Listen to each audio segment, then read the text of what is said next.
conquer the night. If I can make it, if I try to draw the red light, I could run through the fire, I could conquer the night. If I can make it, if I try to draw the red, I could, I could, I could, I could, I could run through the fire.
conquer the night. If I can make it, if I try to draw the red light, I could run through the fire, I could conquer the night. If I can make it, if I try to draw the red, I could, I could, I could, I could, I could run through the fire.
imagine all of this packed into this. The new G16. Stunning views.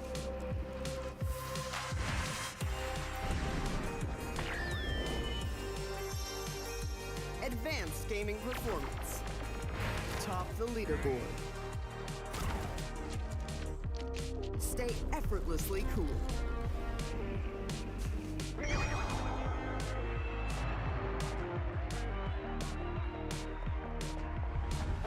G16 gaming laptop.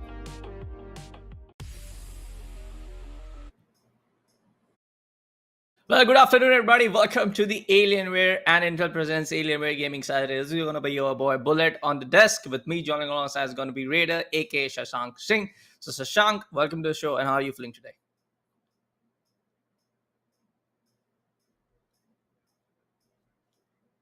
Well, good morning, everybody. Welcome to the Alienware and Intel Presents Alienware Gaming Saturdays. This is going to be your boy Bullet on the desk. With me joining alongside is going to be Mr. Raider, aka Shashank Singh. So hello, Shashank. Welcome to the show. How are you feeling today? Well, I'm excited to see two amazing games coming up into the play and also two big cities where the games are going to be there. If I'm not wrong, Bangalore and then eventually Delhi CSGO will be there as well. So yeah, indeed excited and at the same point hyped up to see how the FIFA action is going to go. And at the end, we will have CSGO. BO3 is going to be there in the finale. So quite a few things to watch out for all of the viewers in this stream. Yeah, let's take a head on how facing up Abhishek in the first game. We got Rakesh B facing up Darshan. In the second game, we got Sahil facing up against the side of Supreeth in the last game. Let me remind you, folks, all of the games will be playing in a best of one scenario. It's going to be just one leg to decide the entire factor. And of course, the winner will be getting an amazing combo of Alienware peripherals. But of course, yes, the entire event, which is coming live from our exclusive Pi International Electronics Store right away along all the way from the side of Bangalore. So a lot of fans have also gathered up around. A lot of players have also gathered around to play the amazing game called FIFA, and of course show their potential, show their skills inside the game. It's all fun and games, and obviously we do have stakes. That is the Alienware peripherals coming to the play, as the winners are going to get something out of it. But on the other corner, if you are a casual gamer, if you are here in Bengaluru, if you are willing to visit this particular store, links are in the description. The location and the maps are pretty much pinned down, so you can go ahead and check it out. So that you have a clear idea of what you can actually have from the stores, and also have an experience of how esports is booming in India. Of course, man. Again, I have said this quite a few times when I've been on desk with you, and I've been desk with alongside other of my few co-casters. That this is an amazing a collective effort being laid down from the side of Alienware, Intel, of course, the Esports Club, who are managing and producing all of this entire thing. Like, they are going to separate cities. They are going to separate exclusive stores, trying to put down an entire ground framework laid down for the side of esports, especially for these kind of titles, which kind of gets ignored by some of the region in the player. But anyways, folks, all of these talk will be right there. But for now, we'll be jumping straight into the game. Of course, it's going to be the first game against two amazing players. Again, folks, it's going to be just one single leg to determine the entire result. But let's jump into the game. Of course, we can see Atib has gone for Paris Saint-Germain. We can see Real Madrid coming into the play. Boy, oh boy, after such a long time, getting picked up by the side of Abhishek. Oh, that's interesting. Already attacking formation comes to the play, misses the goal. He was very close to it, but eventually the goal is not going to be that easy. Now comes the corner. Neymar is here to take it. Let's see how it is going to support the team PSG for now. Oh, that shot was also kind of, let's say, precise, but eventually they missed the goal 2 times in a row. Of course, I feel like overall the situation is definitely favoring in toward the side of PSG as how they got the ball control very early in the game. They're trying to put up the ball position towards their side and trying to go for a counter attack. But for now, as we can see, Real Madrid players coming to the box, goes for a shot on. But for now, it's going to be a normal corner kick coming in.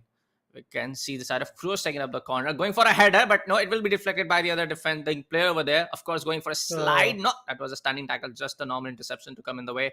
Ball goes on towards the side of Neymar Jr. Again comes into the position towards the side of Atib. Trying to through pass. Yes, the way will be found, the angle will be found now. Going for a finesse, and there you go. What a counter attack coming in. What a lovely way to just through pass the ball between two defenders, and of course another amazing formation, another amazing build up, and it actually resulted up being in a goal. So definitely the side of Atib looks Mm-hmm. very much confident. The side of Atib looks very much clear about how Oh, he want to wins the entire game, how he want to just depreciate his opponent right now, because he knows for a fact that yes, I know I can attack better. Because in the first, I would say, 30 seconds only, on the 40 seconds only, we saw amazing build up getting in the place. Of course that didn't yeah. result in a successful goal, but the kind of build up, the kind of ball position he's having right now, he's definitely looking very much unstoppable. Once Ooh. again, the strikers are moving up ahead. Oh, there you go. Tried to tackle and eventually it worked out. Once again, Alaba has got the ball. Let's see how he's going to pass to his teammates. I mean, it is looking kind of, let's say, confident for Real Madrid at this point. But yeah, being aggressive is not going to cut the deal. But on the hindsight, if we talk about PSG, yes, they are looking quite good when it comes to the passes, when it comes to the angles that they're trying to play with. Look, and Neymar and Mbappe also playing in the mid areas. But Neymar has got the ball. Maybe he's going to shoot it directly, or he's going to come up with a pass. Try to go for it, but goalkeeper. That was a very interesting tackle coming in. Rodrigo has got the ball for now. But there you go. Once again, an interesting tackle coming in. I mean, it is looking like a way where PSG is doing everything from their possible corners. They have got their four defenders set at the back ends. They are trying to defend the ball, and they are doing it so fruitfully, to be honest. Yeah, let's see. But for now, for the most of the time in this particular half, we are seeing the side of Atib getting the ball position, Oh, going for those shots on, trying to convert into a goal. But for now, another corner coming in for the side of Paris Saint Germain, as we see the side of Messi taking up the corner kick, trying to deviate the ball towards the hmm, outside of the box.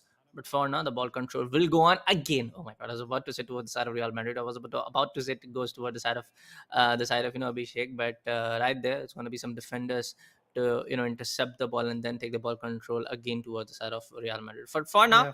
we can see that there are some noteworthy, Ooh, I would say, efforts being laid down from the side of Abhishek. But as we can see, the lead is already on towards the side of Atib. I definitely think that Abhishek needs to think something really out of the box, think something either you gotta attack way too aggressively, either you gotta just focus right on toward the side of defending, because you got another hmm. half to put up the lead, put up the equalizer towards your place. But for now, the first thing he needs to focus is definitely just maintain the ball Oh, possession. But for now, another through ball coming in, goes for a lob there you chick over go. there. Yes, cheesy shot over there, dude. That was something else. I mean, like how you can let your defenders be so far away from the third wide of the pitch, and then you can let that kind of action happen from the side of PSG. Yeah. Definitely, I feel like yes, Abhishek is kinda not in the game right now. Definitely. Oh, he's struggling. From the start, Abhishek is struggling. His players are struggling. And to be honest, this is the first time where I can see him pretty close to the goal zone. Eventually, for the first minute, yes, they were pretty close to it. But after that, once again, the defending positions of PSG is actually looking quite good. And Atib is working out very good when it comes to his own formations. But on the hindsight, as we can see, 2-0 is the score. There you go. Another goal could be coming in. Messi has got the ball. The shot goes in. And there you go. Another goal from Atib's corner. 3-0. That's what we have. Real Madrid struggling a lot. Abhishek struggling a lot. Once again, the aggression could be working out. But three aggressive attempts coming in from Abhishek, but still not being fruitful. That is something they have to work on. But there you go. Halftime comes in. With that, yes, Atib has got the upper hand in the initial half. Abhishek on the other corner is going to re-strategize, maybe come up with some different plans, some different strategies could be coming in, and that will help Atib to maybe, like, let's say, outperform in the second half, because it's really crucial. You just have 4.5 minutes more to go in real time, obviously, in which you have to perform. Yeah, for now, I definitely feels like yes, the side of the team looks kind of more experienced with the game, kind of more skilled. I'm not trying to say Abhishek is definitely not the guy who can beat him. It's just more of like the entire score being laid down on a 3-0 score line in the first half itself. It kind of seems like yes, Abhishek is definitely going to struggle a lot to equalize it. Ooh. Some good show moding going on over here with those skill moves in the front of Abhishek right now. But for now, Real Madrid will take the ball control. Trying to go for a through, but not gonna happen. Sergio Ramos coming into play, deflects the ball towards the side of the other defender over there. Marquinhos now. They're very much confident. I feel like they have already got 3 goals in the place. You already got a good lead. They're just gonna chill out in the game right now. Of course, you're not gonna let the side of Abhishek uh, you know uh, pop in some Wow. goals back to back, right left on the center.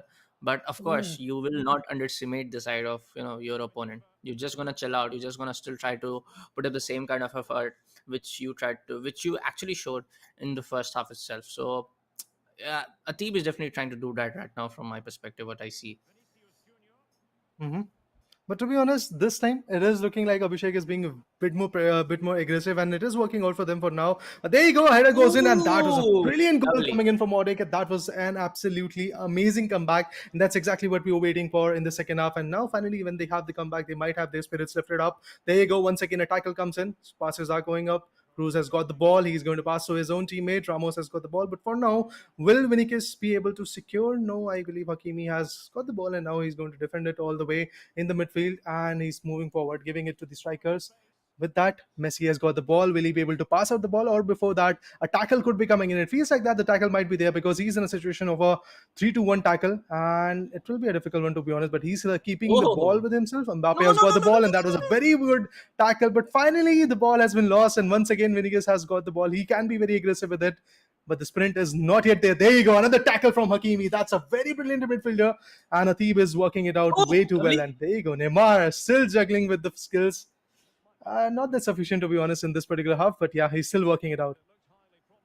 I feel like yes, he's trying to show all the skill moves that the entire game Oh. has has in the data right now. But I do feel that yes, he's still trying to waste the time. He's still trying to let the time pass on. Good around the world skill move right there. Definitely trying to go or pass the defender. Might go for a cheap shot, but no, chip I mean chip kind of pass, but no, Mm-hmm. he will be getting intercepted by the other defender. See, the problem with it, Abhishek is trying to go around the entire wing area with the same defender, then stamina will be blown Oh. out, and of course you cannot put up that kind of lob pass over there. So you gotta be Again. passing around the ball. You gotta be around you gotta place your entire midfielders and attackers at the right place. But for now, Real Madrid comes into the picture. Good one-touch pass, amazing build-up. But no, Oh. Sergio Ramos will be coming in for interception, and there you go. Once again, Neymar has got the ball in his own courtyard, trying to push forward. But again, the skills maybe not working out because the tackle could be coming in. And there you Ooh. go, very close to him. And the tackle comes in. It has been a very wonderful journey for Neymar from the, let's say, defending positions to the striking positions. But from the other corner, Sergio Ramos once again tackles the ball. Now, again, PSG has got the control. That means he might be able to secure one more goal. But again, a tackle comes in. Abhishek is looking very good with it. On the hindsight, yes, the ball is now going to be in the hands of Rodrigo. Will he be able to push forward? Or Mendes is going to just take the ball once again. Kimbepe is still waiting. On the hindsight, Benzema has got the ball. It will be very interesting to see how this goes on. Oh, let's see what will happen. Carvajal trying to come up with a What? corner shot. That would have been a very brilliant head shot, but no, the header was not taken. Rodrigo has got the ball. Shot could be coming in, and there you go. Vinicius comes up with the shot, but no, it fails to connect. And the goalkeeper was able to save it. With that, the corner will be coming in. Definitely has one more chance in favor of Abhishek's Ah, perspective, but there you go. Again, Donnarumma, a brilliant job of acquiring the ball and then helping his teammates to push forward once again. I don't think there's going to be Yeah. another, Mhm. minute to be left out for the side of Real Madrid to put up the victory. But there you go. I mean, like, put up the comeback before getting the victory. But there you go, folks. Now we see the side of Atib leaning down the victory in the first game itself for the day. Of course, he will be proceeding on towards the second bracket for now. And I would say it was a brilliant play for both sides. But yeah, coming No doubt. entire game coming into a 3-0 scenario in the first half says a lot about the skills the which kind of has in store for the side of Atib. Yeah, definitely. He was quite aggressive, to be honest, in the first half. But in the second half, there was a beautiful tackle coming in from Abhishek's perspective. And if I'm not wrong, there was the first goal also coming up in around, like, let's say, the marker of 6 minutes or so. So that was quite good. For a moment, I did thought that now the comeback will be absolutely surreal. And also when it comes to Neymar from PSG, should I say Atib, he was trying to come up with a lot of tackles. He was trying to just be a bit more pushy, but we missed a lot of passes from his corner. We missed a Yeah. lot of tackles that he was trying to come up with, and that was some of those reasons why Abhishek was a little bit more dominant in the second half, but eventually the deal is already done in 9 minutes in the real life, or should I say, in 90 minutes in FIFA 23. The job is done. It is Atib who is going to move forward in the next stage, and on the hindsight, Abhishek has to lead the journey here, but obviously he will gain something out of it. That is the experience. Yeah, definitely. We'll be on a lookout for another tournament in the same city. That's going to be the side of Bangalore. Of course, right now, you're coming in live from the side of Pi International Electronics, an exclusive store for to grab on all of your favorite Alienware Intel accessories. Definitely, if you are on the lookout to grab on some amazing peripherals as well, you can definitely go on the store and check out all of those. In IRL, if you wanna check out something before you buy, you can definitely do that. But for now, Yeah. folks, I do believe that yes, we'll be waiting in for the second matchup. But before that, we'll be taking a short break and we'll be right back after.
I don't know if I can make it when I walk alone.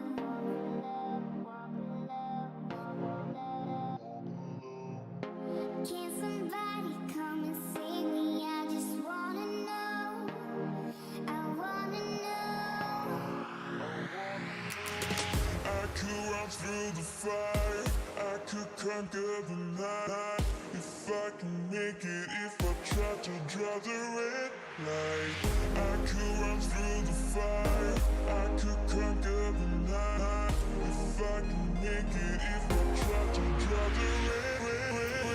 I could, I could, I could, I could.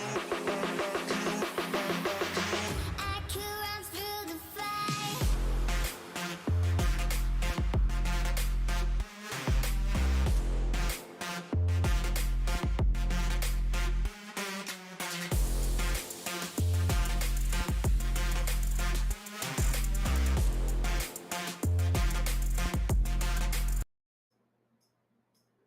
Well, as promised, indeed, we are finally back after a quick short break at Inland Presence Eleven Gaming Saturdays. And after seeing a very interesting matchup between Atib and Abhishek, and also knowing that Atib has now followed up to the stage, we are back again with another interesting matchup coming in from Bangalore's Spy International Electronics Show.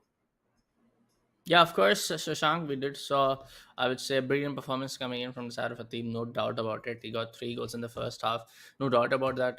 His overall, build up to, just attack towards the other side of defense. His entire, skill moves were just right on point. Of course, he did got a little bit, cheeky in the second half. He did cost it one single goal, but of course, talking about the side of Abhishek, he will be learning in for a lot of things when go on to opponent like Atib. And this is the best time to learn that you are participating in a tournament. The stakes are higher. You are Mm-hmm. participating in a kind of I would say a LAN kind of mood over there. Not entirely a LAN, but a kind of LAN Yeah, like a structure definitely. over there.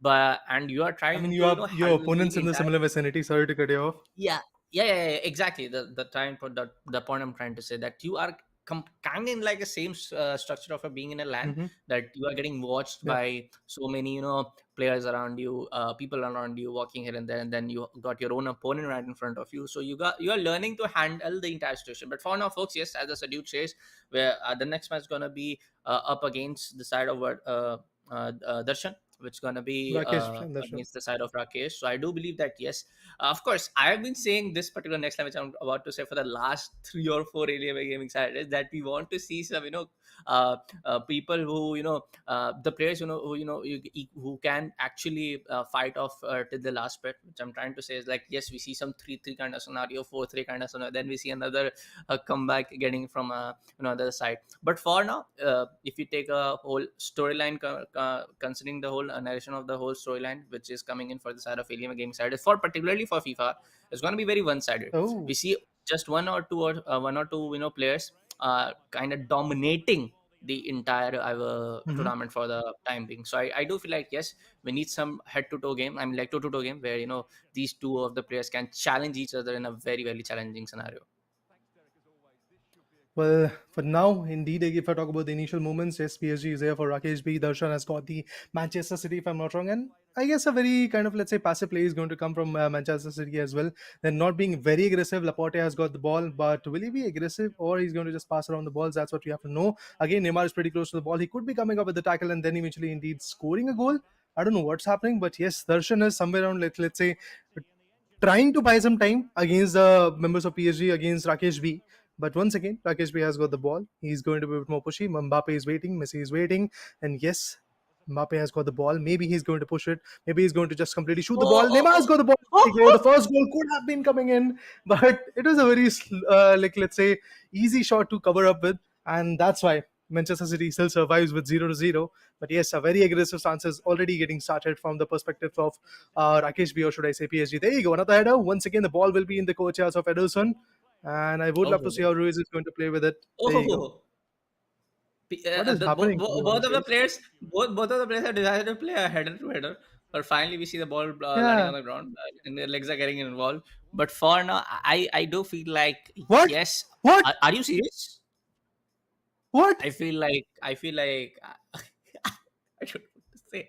I feel like yes, they're trying to still maneuver around the settings, and something is definitely not right with the controller or keyboard, whichever peripheral they're opting to choose. But for now, folks, yes, the score it says, and the entire last 50 seconds says that one side definitely shot at their own goal. Ah, What was that, to be honest, Bullet? What was that? I'm just completely blown to bits, to be honest, to see that a goalkeeper shooting a goal in his own goal. That is just something impressive, to be that honest, can let's just happen. say in that way. That can happen. But let's see Why what is he Rakesh is going trying to do with to it and how. substitute Hmm. a goalkeeper over there? Okay, he's trying to substitute De Bruyne. He removed the Darshan. I mean, he put up Haaland right in the striker, and we can see the side of probably Sir Rakesh also going for another formation, maybe. But yeah, players are right now trying to decide which player to be on substitute, which player they want right on the field in the playing 11. Let's see.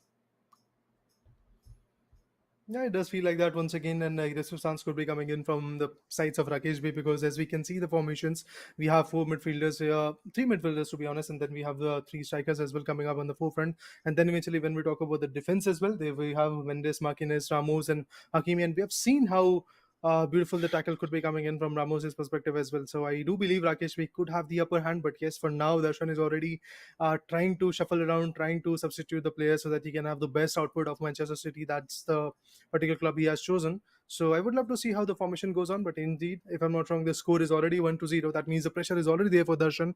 And talking about the initial few seconds, initial few moments, initial few minutes, we did saw again, Mbappe, Neymar being a bit more aggressive, to be honest. So PSG, the Rakesh B at the end is looking a bit more aggressive on the hindsight. Darshan has to definitely cover up the mistakes that he did in the initial first few minutes and then eventually bounce back in the game. I mean, yeah, like you told, man, it's already gonna be one single goal coming into the favor of Paris Saint Germain, which is gonna be, I believe, the side of Rakesh. But somewhere around, I feel the match is gonna get restarted because I feel like yes, players are not able to decide on how the controls are looking for them, and definitely something's not right. But for now, folks, yes, I love the fact that players were doing the header game was going on, one header from my side, one header from the other side. They're trying to create a comedy over there. But yeah, that was something very different which I saw. I haven't saw a header goal from past 2 weeks in the side of Alienware Gaming Saturdays. So when I see a header going on like this, a header game going going on like this, so I definitely want to see a corner kick coming right into the center of the box, and one amazing striker like Ronaldo. Of course, Ronaldo is not there in the European League right now. Of course, coming in from the side of Mbappe, coming in from side of Neymar Jr. I want to see that. I want to see that Messi, kind of header yeah. and corner combination. Well, there you go. After the glitches have been sorted, I believe we are once again back in the arena, back again in the situation where Rakesh P is once again going to be a bit more aggressive, I believe, and Darshan on the other corner is also going to compose himself to a glorious victory. But there you go. Manchester City versus Paris SG. That means Rakesh B versus Darshan is the situation that we are looking at. And Haaland is the one who might actually initiate the attacking formation. There we go. G. Bruni has got the ball, going to pass back to the midfielders. And with that, the tackle comes in. Mbappe, Messi, and then eventually we do have Neymar also coming up on the left hand flanks. There you go. The shot could have been gone, but no, it's an offside, I believe. Yeah, I do believe that. Yes, that was offside. Brilliant job being done by the side of the referee over there.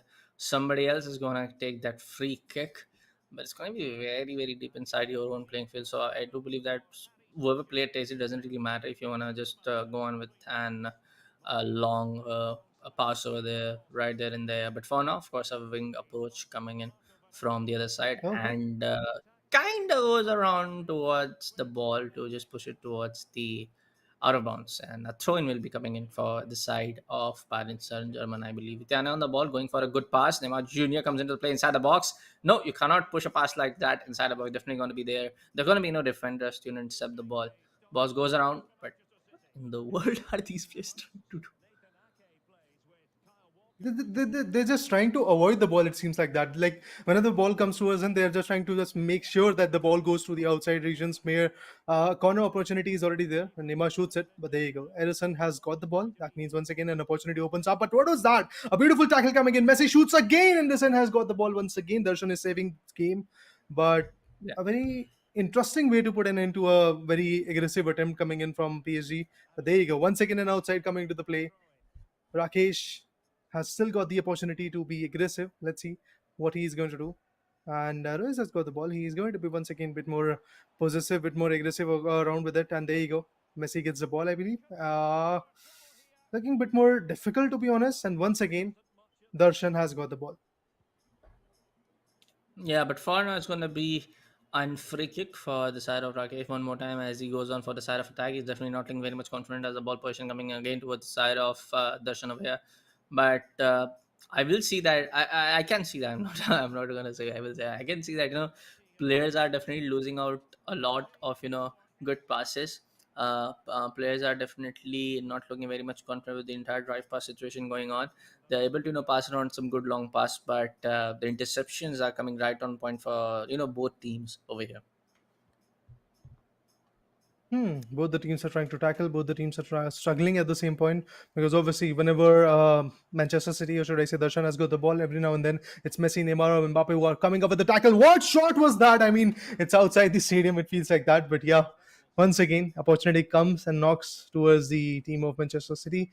Darshan to be precise, and he's going to shoot the ball. Maybe a beautiful tackle will be coming in, and that's exactly what happens. Messi once again has got the ball, going to pass it around to Neymar. Neymar shoots it down, but nothing happens because Anderson is already there to once again tackle it, once again have the opportunity out of it. Another outside could be there, but saves the day for Manchester City.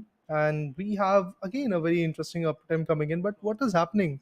Ek once again managed to come up with an outside. Hakimi has got the ball, going to shoot it towards Messi. Now Mbappe is already waiting for his opportunity. Or is it going to be a solo attempt coming into the play? Oh, indeed it was, but eventually it was not fruitful. Again, another ball has been, I guess, opened up for an open opportunity is coming in for the players of PSG, for the Rakesh B to be precise. But let's see, is it going to be fruitful for him or not? There you go, on the shot down. Grealish has got the ball, waiting for the right moment, but the defense is just working out way too well for the players of PSG. Let's see, man. But for now, a good shots. No, good interception again. Not the shot. I'm really sorry if I put the wrong selection of words over there. But a good interception coming again from the side of Rakesh. He's going for the side of Mbappe. Good passes coming in. Hakimi on the ball inside the box. He's trying to go for a skill move over there, but no. He's gonna just let the ball into the other direction. Goes for an back pass, but no, not gonna What was happen.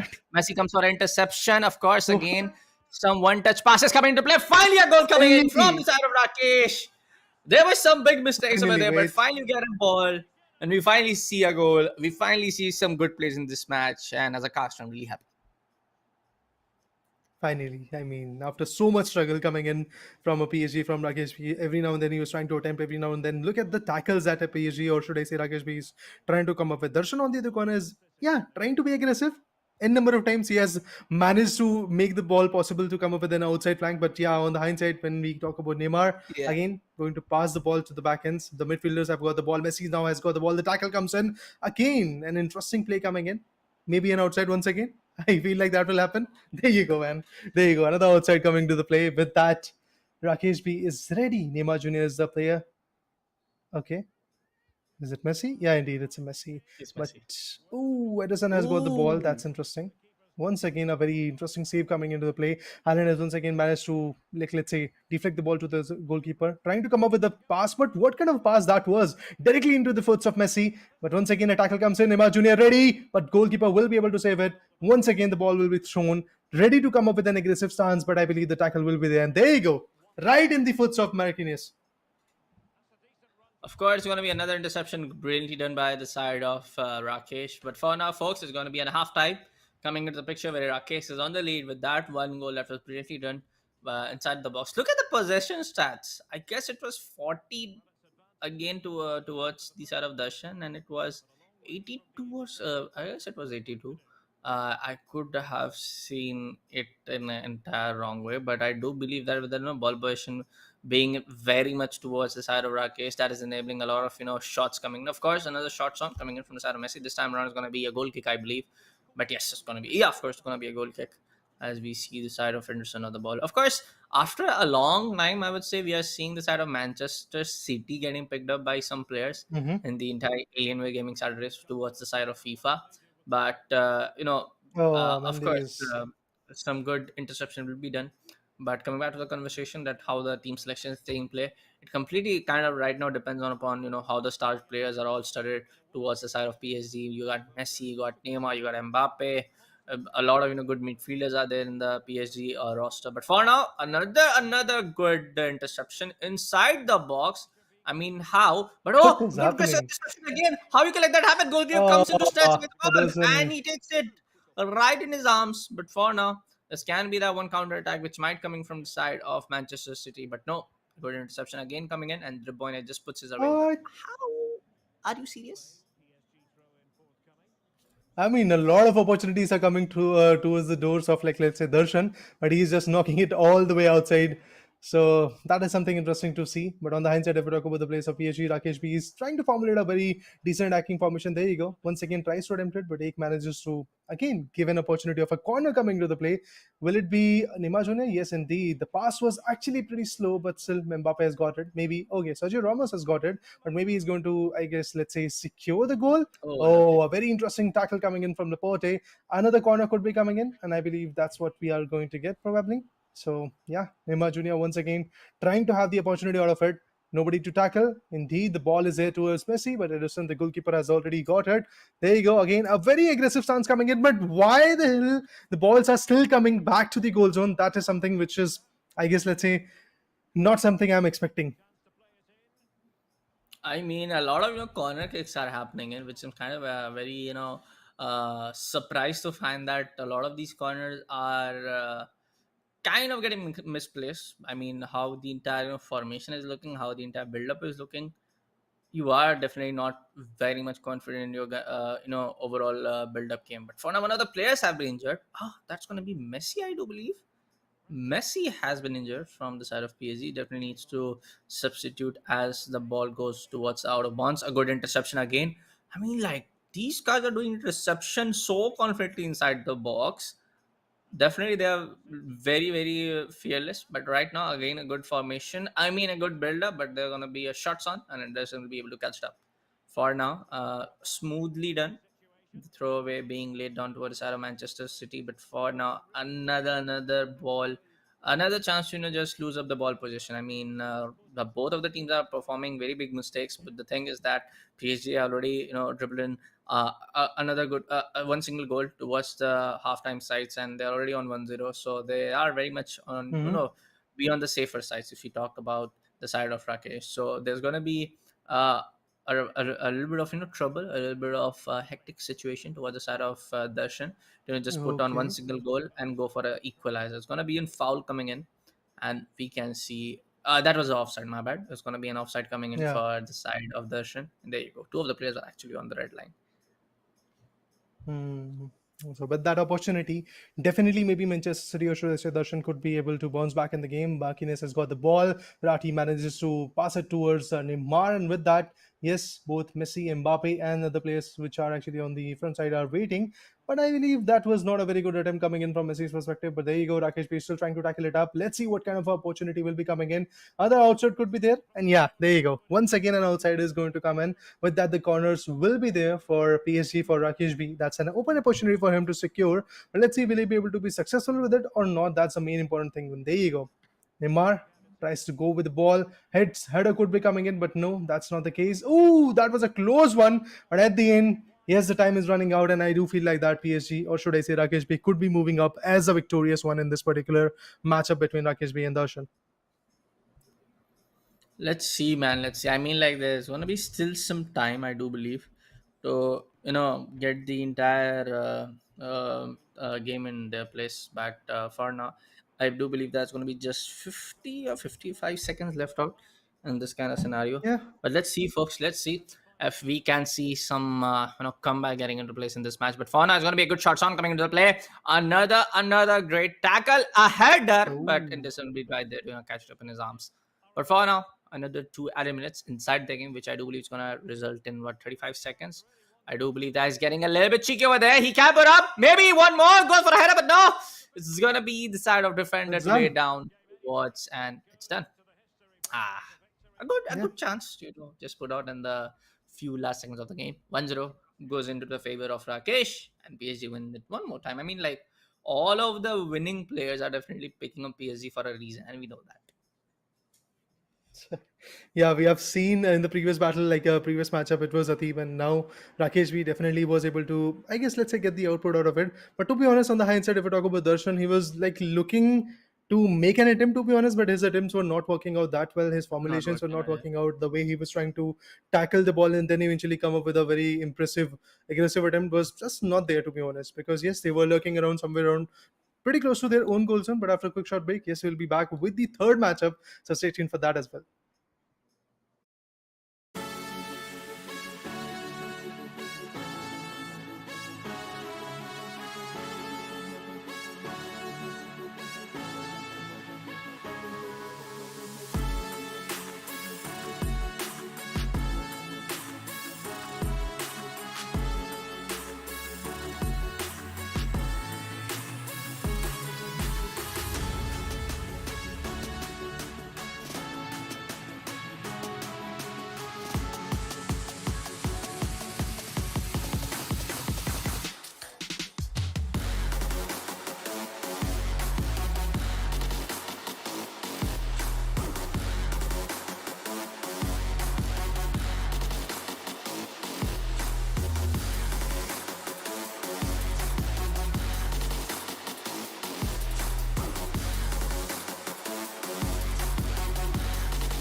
runs through the fire, I could conquer the night.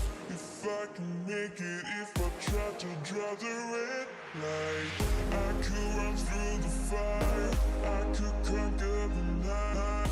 If I can make it, if I try to draw the red, I could, I could, I could, I could, I could run through the fire.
Well, hello, welcome back everybody to the Alienware Enter presents Alienware Gaming Saturdays. Yes, folks, we are done with the two legs of the game. Of course, we saw Rakesh taking up some easy victory, I would say, against the side of Darshan.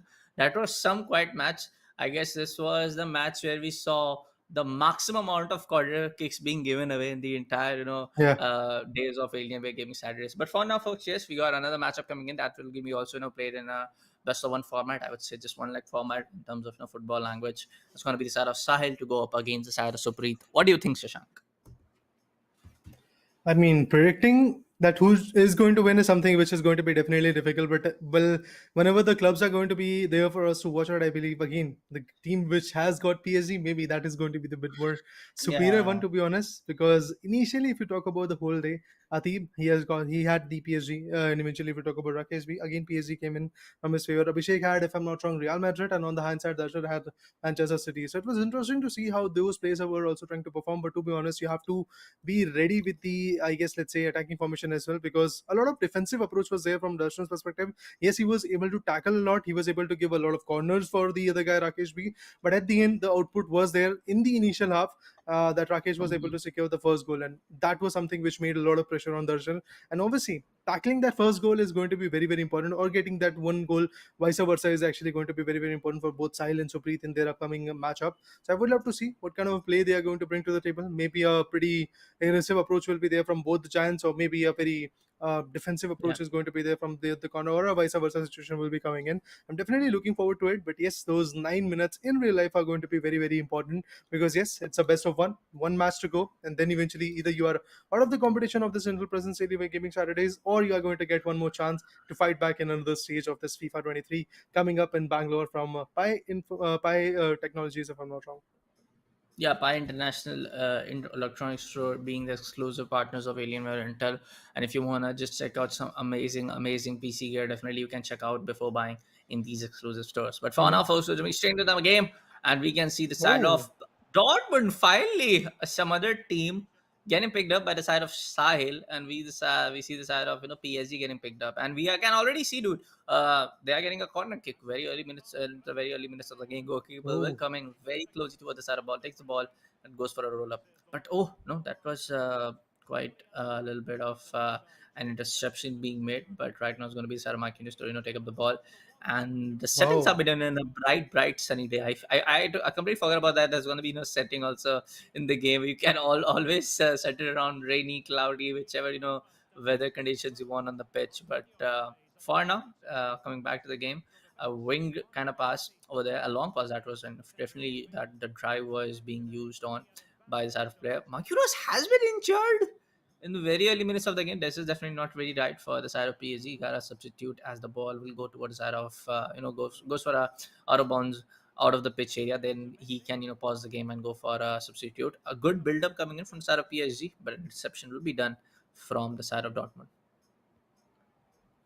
It does feel like that PSG is once again trying to be a bit more aggressive. The passes are being very, very accurate, but at the same time, the fear of getting tackled is something which is also coming in for Supreet, and that's how Sahil is working his way out of the game. And it does feel like that Sahil once again has got the ball in his favor, but again. A very interesting tackle coming in from PSG. Neymar now has got the ball. He's pushing it all the way to the one of the goal zone. But let's see will he be able to be fruitful or not. The goal has been shot, but eventually it's going to be an outside. With that, definitely the opportunity once again knocks in the hands of Sahil. Maybe he's going to be fruitful with it. And Neymar Jr., let's see what he's going to do. So, Preet, again, waiting for a corner to be taken. Messi could be passed around with the ball, and then eventually a very steady approach could be coming in. But no, a straight up aggressive shot goes in. Pretty close to the goal zone. The goal post actually was the hindrance. And with that, yes, definitely the opportunity that was there for PSG is now lost. And a complete shift is going to be there for the players of Sahil. Yeah, I would say, yeah, it's a pretty huge decision on the first place to pick up a team like Dortmund. Of course, they got some brilliant players still in the entire roster and entire playing 11 for the side of Dortmund league. But Dortmund against the side of PSG, as far as I remember, the midfielders, the stats of midfielders are way beyond. I mean, like, there's going to be a difference of sky and ground comparatively, as some of the famous Hindi proverbs goes on. But talking about the side of attackers, talking about the side of defense, they are pretty much still strong compared to what we have against the side of PSG. Yeah. But I feel like, yes, the midfielder section, the entire second 2x4 section of the pitch, going to be really affected. Uh, Coming in, dominance will be right there from the side of the players coming in from the side of Supreet, the players which have been there towards the side of Wow. what do you call is PSG. But for now, a good passes, a little bit of one touch, a little bit of anticipation going on, but a good interception will be right there. I feel like he was going for a through pass, but he Yeah. mistakenly gave away the ball toward the side of Dortmund, and of course they are now going for a Ooh. shot on, and of course he will be trying the same way around, but no, it's gonna be and now throw in for the side of Paris Saint Germain. It does feel like that once again. Supreet could be the unformidable force to reckon with. But there you go. Another tackle coming from Dortmund. That's interesting. Sahil is definitely doing what is required at this point. But remember, guys, the score is 0-0. That means the pressure is there on both the teams right now. Nobody has relieved it. And an attempt could be coming in. There you go. The shot goes in. But eventually, the goalkeeper was quite precise with his own tackles. And with that, we can clearly see PSG again having the ball. But for now, Dortmund has got it. Sahil once again could be aggressive. But Supreet has got the ball. I would love to see how he's going to play with it. But on the hindsight, there you go, Oh, another shot. But once again, that a was very risky. interesting tackle. This was one of those moments where, yes, there was a huge chance of Sahil securing a goal. But again, look at him. Hmm. Brandy got the ball, trying to be aggressive, tried to come up with a pass, but eventually it was not that easy. Sergio Ramos has got the ball, passing it around, but a header comes in. With that, once again, Oh, oh, Dortmund has got the oh, oh. opportunity, but Mendes tackles it No, again, gets why? tackled indeed, and there you go. What is happening? What is happening at this point? A lot of ups and downs are coming in. Nobody has got the opportunity, but Oh, finally it's PSG once again is going to start it off. I am extremely sorry. I thought for a second it's going to be the side Huh? of Dortmund's half, but it's going to Okay. be the side of Mm-hmm. PSG's half. It's going to be a halftime coming in. Yeah. That kind of tackle definitely you don't want to do in your half to give away a free kick in that kind of position. That could have resulted in a very huge chance for the side of PSG. But for now, Dimi has got a yellow card, as you can see. Definitely, he needs to be swapped out. He needs to be substituted out. You don't want to put up the risk of getting a red card. Rios is right there in the substitute. Definitely a great striker, great midfielder as well. You definitely wanna just substitute him if you want to. But we see some kind of changes going on to the other side. We see some substitute. We see some formation changes being done. Sorry, roles and tactics changes being done towards the side of Sahel, towards the side of Sahel, yeah, which has who has picked up the side of PSG. I mean, really have to see how the whole formation goes on because if we talk about the approach of Rotten, it is looking like a formation of 4-2-1-2-1, and a very defensive approach to be honest, as we could see in terms of the role. So I would love to see how the attacking formation of PSG, or should I say, Supreet is actually going to break the defensive system coming in from the other guys. And Sahil is definitely ready with the defense for sure. There you go. The tackle comes in. Verratti now has got the ball. Is going to pass it around to Neymar. Okay, that was Messi. And then eventually Neymar has got the ball, trying to shoot it. Oh, little bit close, but at the same point, way too far away of securing that amazing goal. With that, Dortmund once again has got the ball. They're going to shoot it. I would love to see where the ball is going to go. Is it going to be a possibility where Neymar is going to tackle it, or Mbappe is already there? And there you go. The ball goes in pretty close to Neymar and his counterpart. But there you go. It is still in the areas of, or should I say, in the foots of Dortmund. And again, an aggressive attempt will be coming in. I would love to see how Marquinhos, being an injured player, will be able to defend it. But at the same point, a lot of passes are working out, and that's the most important thing. But again, an offside comes in, I believe. Yeah, there you go. I am very surprised to find that uh, the point I'm trying to say that these both of the players, the Supreet and the side of Sahil, one side has already got a yellow card towards his midfielder. Of course, now he's getting substituted if I'm not wrong. And there are two injured players on both teams respectively, and they are not getting substitute. Very surprised to see, because an injured player gets his stats affected by a mile, dude. Marquinhos is still kind of being injured, and he is your one of your key defenders in the game. So you gotta just go on and what do you say is substitute him. But for now, coming back to the game, Mm-hmm. folks, we can see some good passes again coming into the picture. Good build up. Right now, he can go for a Oh, shot, but no, it will ah. the ball will kind of get deflected way too far. Goalkeeper will come in, try to deflect the ball, and now Panzer German on the attacking side. Mbappe right on the ball. His sprint stat will definitely gonna favor you along. He can go for a finish shot. No, it's going for a chip. Ooh, what? How in the world? What? Are you serious? Are you serious? Two attempts in the second half, and to be honest, they were very close, but at the same point, very far. I mean, the shot wasn't even near towards the bar, dude. Yeah. So I definitely feel that both of the players need to just stay calm for a second. Ooh.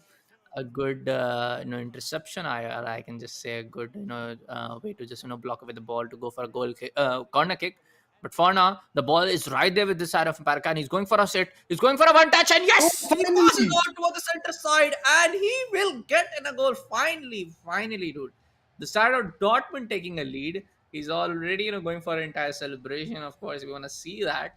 But there you go, small replay. Julian gets the ball. He just goes for it. He just tries to deflect around. He goes for a control over there to press up the L2 button, try to take a small control, and then go for a goal. And it was very well done by the side of Sahil.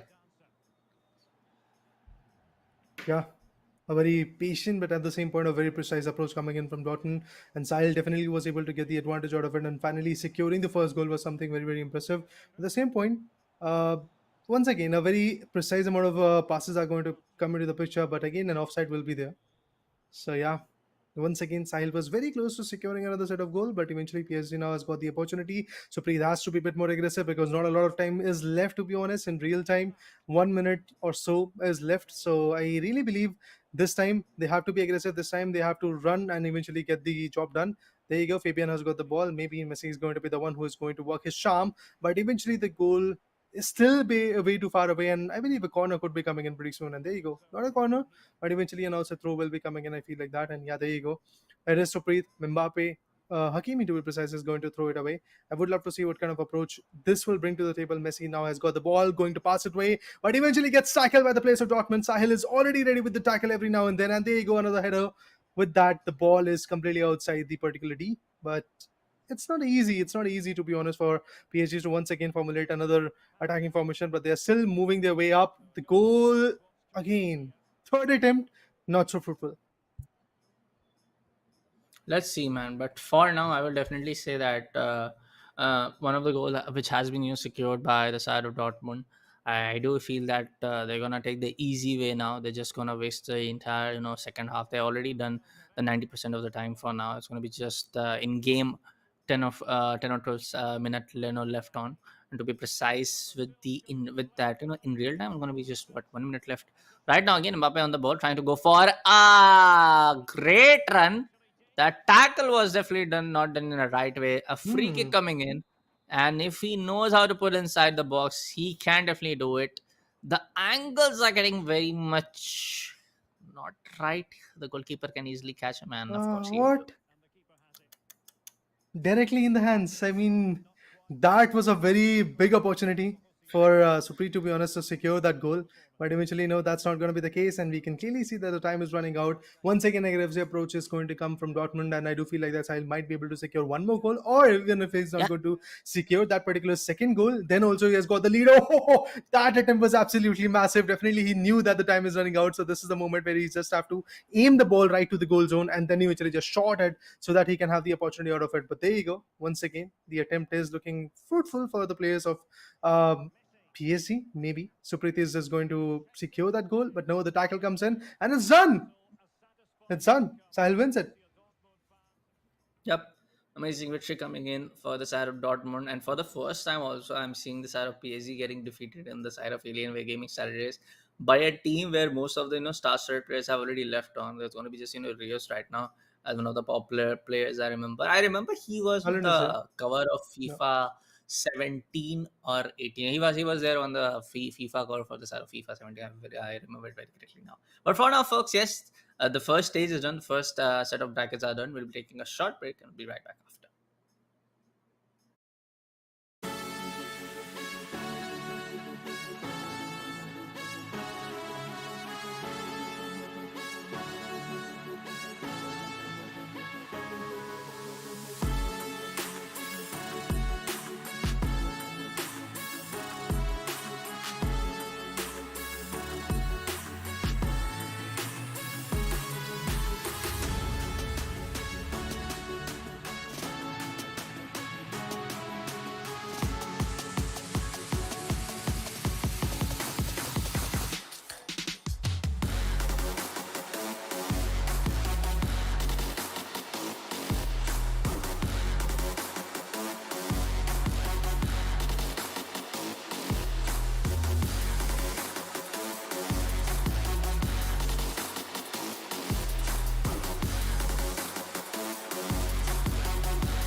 I don't know if I can make it when I walk alone.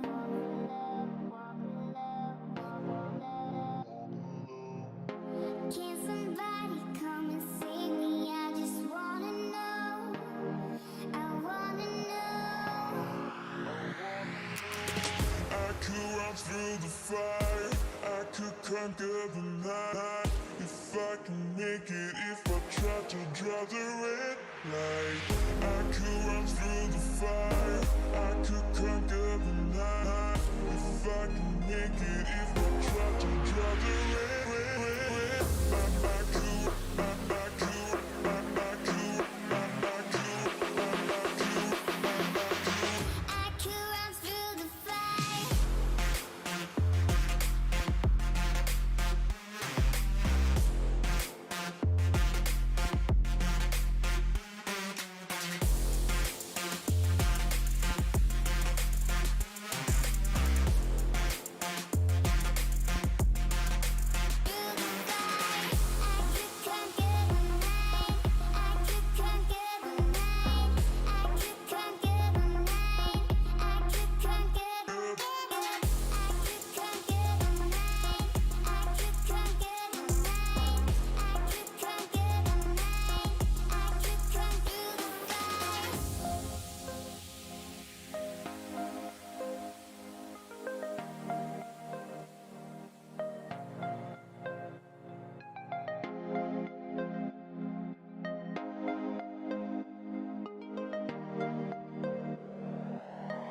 make it if I try to draw the red light.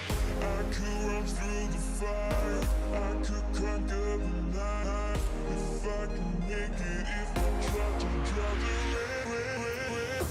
I could, I could, I could, I could, I could, I could run through the fire.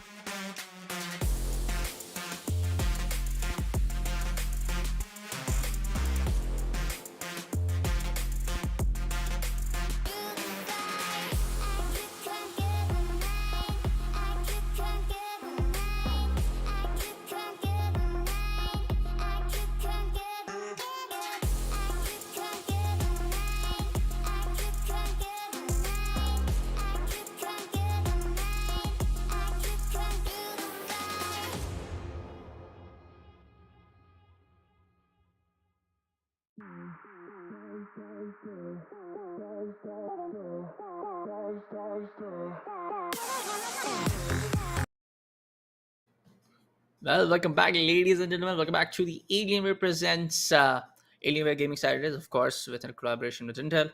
For now, folks, we are back again for the next game. It's gonna be Akshay up against the side of Krish in another brilliant matchup inside FIFA 23. Back again, we are joining Mm-hmm. alongside. It's gonna be Raider. Raider, what do you think? I mean, like, yes, last two games is kind of like a Yeah. semi kind of action one and fourth game, but I'm hoping to see some head to toe head to head on game against the side of Akshay and Krish. I want to see some 2-3 scoreline. Then I want to see in a 3-3 situation where we can see some comebacks getting done. We can see some good one touch passes being done from both sides. What do you have to say? Well, talking about the one-touch passes, I do believe Sahil was kind of good with it, and yeah, he was trying to come up with a good output. And at the end, 1-0, that was the storyline that we talked about. So it was fun to watch, but Uh, eventually, yeah, the thing is like that many one-touch passes, that many aggressive attempts, or should I say, the formations are not working out way too well in the last few games. But eventually, yes.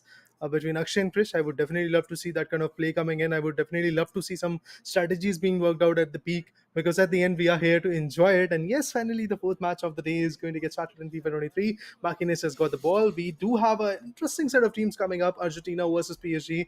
Let's see who is going to get the output. And there we go. Another offside, I believe. I guess it was, I mean, Mbappe is pretty Yeah. fast, of course, with the entire stats coming in, Yeah. coming in game. So he's definitely landing an offside. But for now, we can see the side of Akshay taking up Argentina, I believe. Of course, you have Romero on the side of defense. You have Messi as a striker. I mean, what else do you want? But for now, you also Yeah. have Messi, Neymar, and the one and only Mbappe to the side of PSG. It's gonna be, I do believe, in terms of overall stats and overall team pick. It's gonna be a head-to-head game. It's gonna be a toe-to-toe matchup where we can see both teams challenging each other's skills. Are Ooh. you What? serious? What? What a goal, man. What a goal! I What mean, a goal. what was goalkeeper doing over there? He was stunned. I He was stunned like a mean, statue. It was a goal where, oh my god, oh my god. no, he tried. I mean, to be honest, let's not I give mean, that harsh of a comment to that goalkeeper. it was a mistake. It was a mistake being done by the Sara goalkeeper and that defender over there. He could have Yeah, resulted in a man. sliding tackle and tried to deflect the ball. Mm-hmm. But I feel like yes, the side of Krish was definitely Oh. not ready for it, and sorry, the side of Akshay was not ready for it, and we saw the speed of Messi, the the extravaganza performance. It always comes from the side of Messi's leg. I mean, that was some kind of goal over there. And the same approach being laid down, but we can see this time around is going to be Mbappe right on the Oh. center of the box, but this time Martinez will be able to save it for a corner. Interesting. Now the corner comes into the picture. That means Neymar has got the opportunity to once again secure an interesting set of goal. He is going to pass back outside the D, I believe. And yeah, that's exactly what is happening. Pretty close to it. Messi now has got the ball. The tackle comes in, but Neymar once again is going to have the advantage of getting the ball in his hand. But Di Maria, oh, he is a very amazing defender, to be honest. That's exactly what he's proving for now. Hakimi now has got the ball. Passes are coming in. Neymar Jr. tries to shoot it away, but this time the mistakes are not going to be And with that, definitely the ball is outside the danger arena, but Mbappe once again manages to push it down to the drain, and Mbappe has got the ball control. Well, back to Verratti, back to Mbappe. Once again, Verratti will be getting the advantage of having the ball. Ooh, that shot was actually a fast one. Martinez manages to tackle the ball, manages to have the advantage out of it. But eventually, even after shooting the ball down to enemy goal zone, the thing is, Ramos was there to tackle it. And with that, again, the control is there for Krish, for PSG, to be honest. Argentina, that means Akshay, they're still struggling. Let's see, man. Let's see. But for now, as we see, we saw a very early goal being scored from the side of PSG. Definitely going to be a little bit of a problem for the side of Argentina. The side of Hmm. Akshay to just understand how he can get an equalizer as soon as possible. Possibly there, Messi right there on the ball. It Oh, was on Martinez first, kind of not able to hang up on the ball, but finally on the second part, he will be able to hang up the wow. ball and goes for a throw over there. But for now, the Maria, another brilliant player. I mean, like if you talk about the side of Di Maria's, magic moments, the how he has, shown a Oh, tremendous career. But no, are you serious? Oh, I mean, I'm out of words right now, Shashank. Are you serious? What just happened? What just happened? man. I was just talking about Di Maria. Bro, look at this. I Unfortunate, mean, mate, unfortunate. That's what this we is have the to say. third time. Actually, we are saying the third time Martinez or the side of Akshay. I can say for once that whenever the goalkeeper is going to touch up the ball for the first time, he's not able to hung up to it. Not able to Hmm. hold it very strongly. This is the third time it is happening in the Yeah, game. yeah, Right now, I mean. And that's going to cost a precisely. lot. As we can see, the position starts definitely favoring a lot towards the side of PSG. I mean, apart from all the other things, we can Oh clearly see a no! lot of attempts are coming in, and that was a close one, to be honest. The goal post, that managed to deflect the ball. Otherwise, this could have been a very sneaky goal coming in. This would be a story of 0-3 coming in. But Neymar now has got the ball. He's going to maybe push it down towards Messi.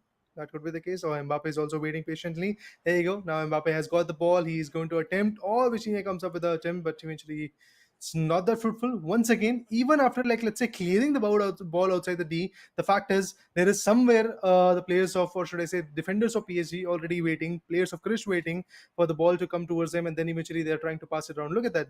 There is nobody to get the advantage of the ball, even if they are trying to tackle it, even if they are trying to clear it. Neymar tries to go away with the ball, but eventually gets tackled. Same thing happens to the other guy.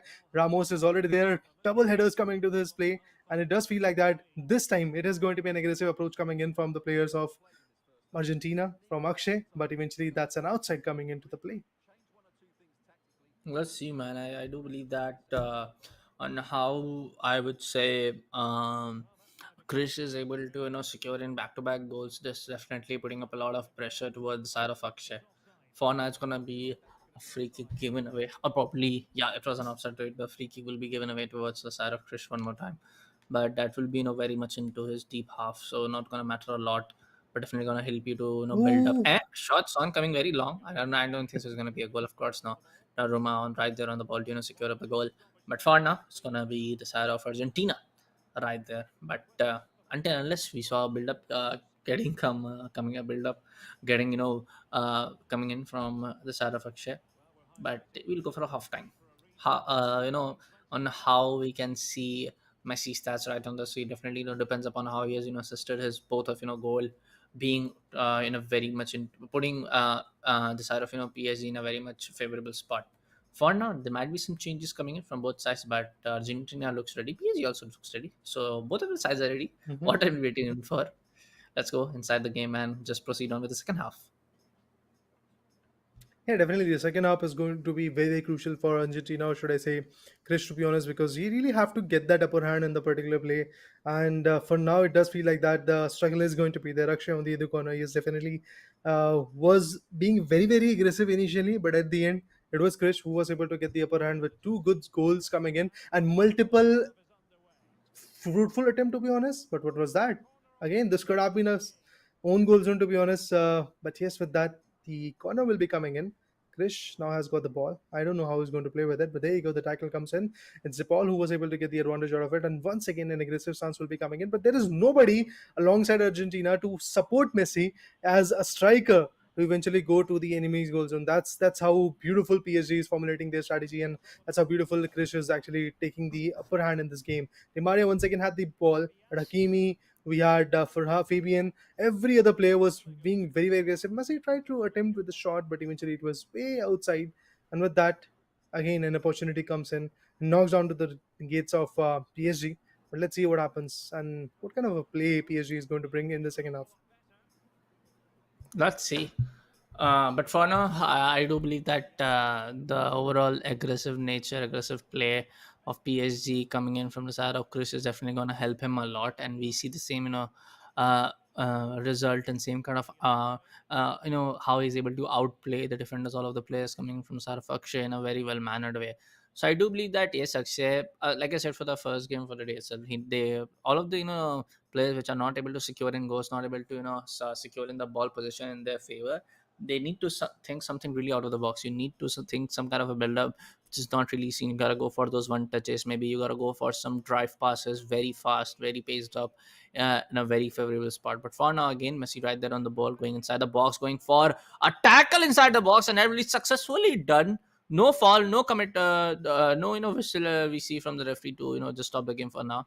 But we see the side of Di Maria deflecting the ball in a wrong side, and it will be a throw in for the side of PSG. Hakimi going for the throw in. Might be able to intercept as we see Mhm. the side of Maria and one of the players very close towards the other player. But for now, the game will be proceeding in as the ball position is already in towards the favor of PSG. Oh, that was, let's say, far-fetched attempt coming in from PSG, but eventually it was not fruitful as we can see for now. And definitely at the end, we have to counter. We have to say that PSG is already ready with the counters every now and then. Whenever the players are trying to be aggressive of Argentina, or should I say Akshay, there is a counter coming in, and this was again a very fruitful attempt coming in from Neymar, but eventually it didn't work out. Now he's going to take the corner because the goalkeeper was able to tuck the ball away from the goal zone. This time, I believe things will be a bit more critical for them. And there you go. Once again, Neymar is going to decide that ball should be outside the D, and then eventually the approach could be there. Mendes now has got the ball, which he is going to push it back to the half.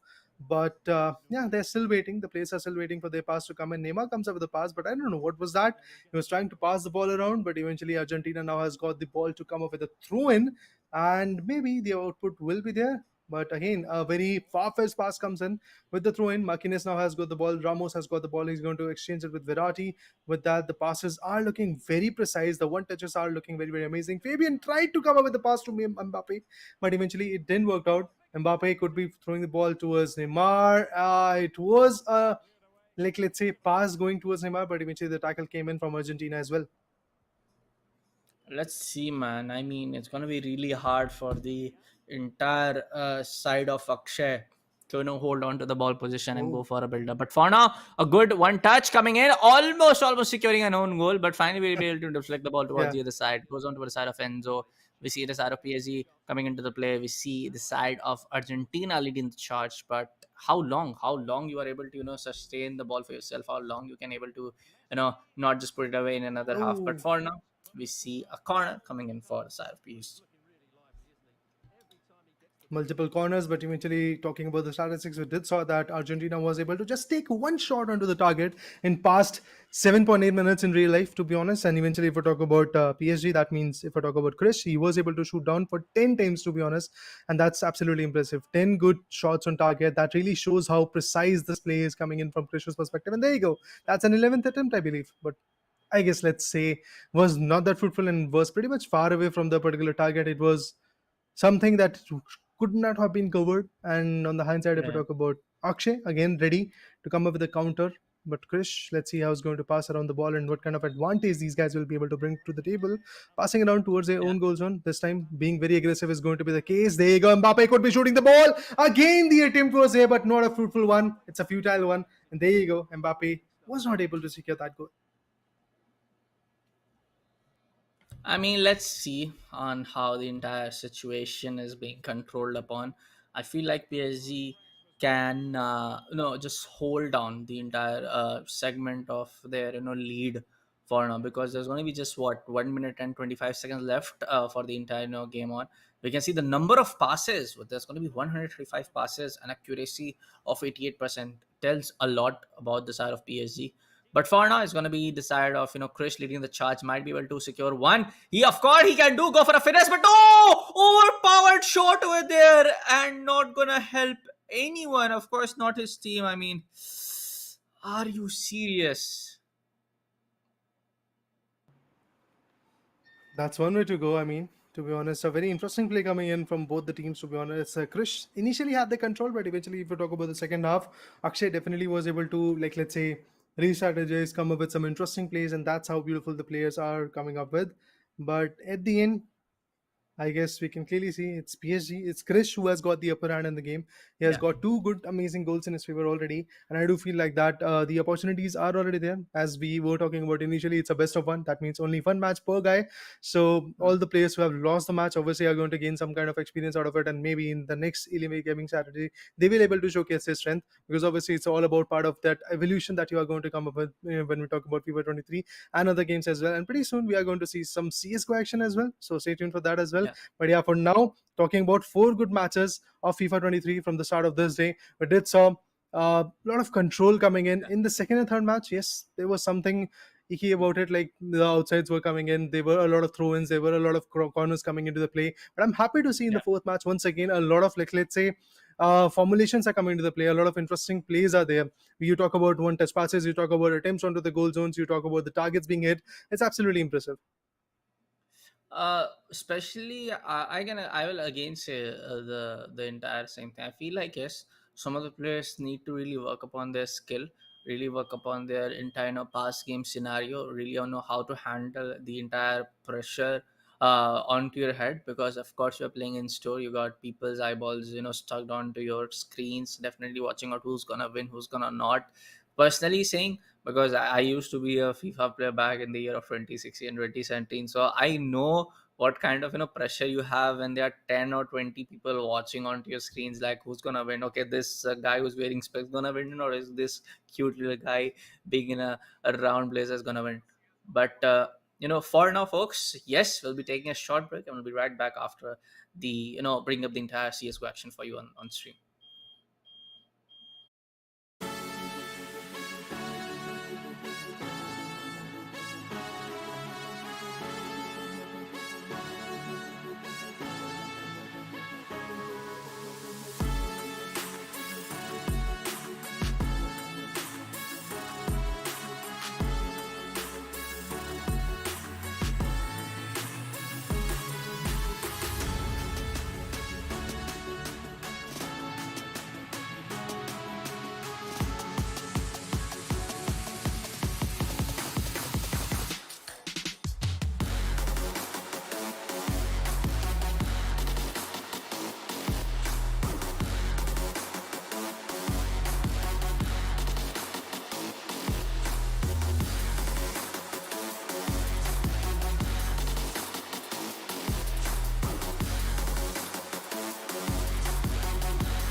conquer the night. If I can make it, if I try to draw the red light, I could run through the fire, I could conquer the night. If I can make it, if I try to draw the red, I could, I could, I could, I could, I could run through the fire.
conquer the night.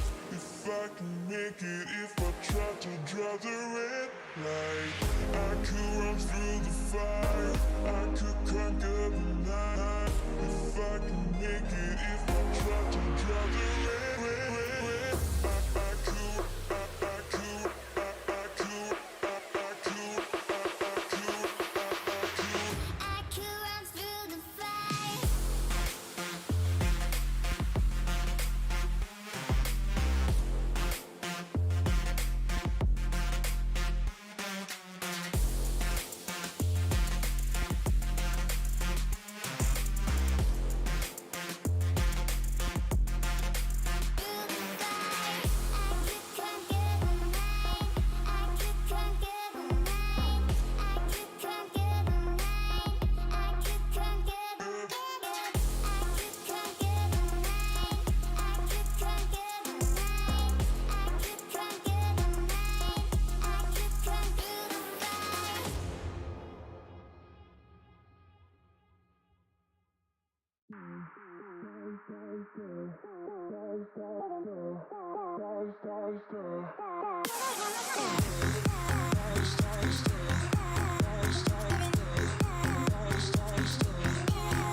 Imagine all of this packed into this.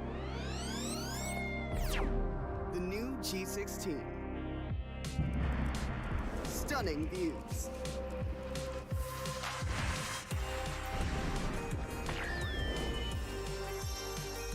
Advanced gaming performance. Top the leaderboard. Stay effortlessly cool.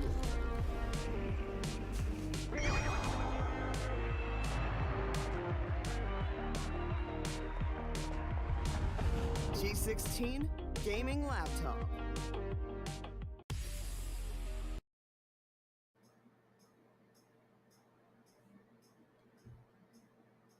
Well, indeed, guys, after a quick short break, yes, finally we are back at Intel Presence Alienware Gaming Saturdays. And for now, we are going to dive into the action of CSGO. A Wingman battle is going to come, and eventually the store that we are talking about is going to be the Delhi exclusive store at Pragati House, Nehru Place, Delhi. So if you are nearby, go ahead and check it out. But for now, your casters will be here and Bullet as well on the desk. And yes, definitely to, I guess, let's say, inaugurate this amazing action of CSGO, a 2v2 battle, to be honest. We have the semi finale coming up into the picture, and then the grand finals will be there as well.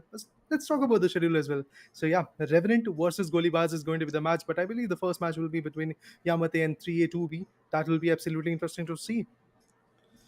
I mean, very interesting names. Very, I would say, interesting. I would say, I would say, a very creative decision to put these teams. But let me remind you, folks, this is gonna be the semi-finale bracket. It's gonna be semi-finale one. It's gonna be the side of Yamate facing up against the side of Team 3A2B. On the second semi-finale, you have Revenant going up against the side of Golibars, and whoever wins it will battle in for a BO3 game in the grand finale. So it's gonna be a long ride from here. It's gonna be, I would say, a long, I would say, overall, matchups going on, because we know for a fact that, of course, this entire BO1 can also go towards the overtime. So I am in Yeah. for I want to see some gruesome challenges being taken. Of course, I'm very, very, very new to the CS:GO space, but I'm really hoping in for some head-to-head matches where I can see some good headshots. We see some good rotations taking place. We see some creative decisions being inside the game being taken by these players. Because last time when I saw, there was a lot of smokes and molly plays coming into the picture, which was helping a lot to capture a site, to also defuse the bomb, to also make an entryway towards the site. So I'm hoping for some really spectacular action. I mean, to be honest, in terms of CSGO, yes, you really have to depend a lot when it comes to your utils, when it comes to your guns that you're choosing, and also when it comes to the angles and the synergy. It Yeah. is going to work out a lot. This is not CSGO 5 where usually you have 5 players in a Yeah. particular team, and then eventually you have 30 rounds to play with. This is going to be a 2v2 formation. That means in a span of 16 rounds, you have to get the first 9 rounds in your favor if you want to back out the semi-finale.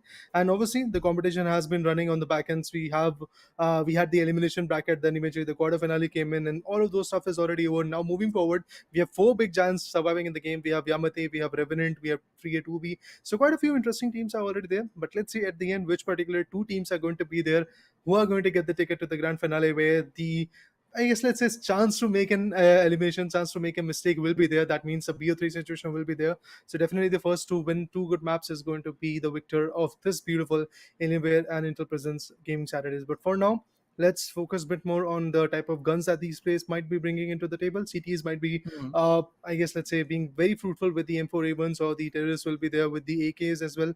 Initially, yes, you do have Glocks when it comes to the T side, and eventually you have USP when it comes to the CT sided teams. And also, in terms of all these things, we have to see the map veto as well, that which particular map is going to come in for this Yeah, first map veto, yeah. semi-finale, and also how that particular map is going to enact, because you have Boyard, you have Cobblestone, you have Short Dust 2. So all of those maps obviously have their own advantage and disadvantages at the same point. If you talk personally about me, I believe Boyard is one of those most challenging maps, because you have multiple corners to hide and multiple angles to Oh. cover up with. But yes, finally we are back again in the matchups. Team Revenant sitting in the blue corner, and Golibars is there with the T-sided advantage in their favor. I would love to see how far the aggression goes on, but to be honest, the CT-sided team can actually have the upper hand in this game.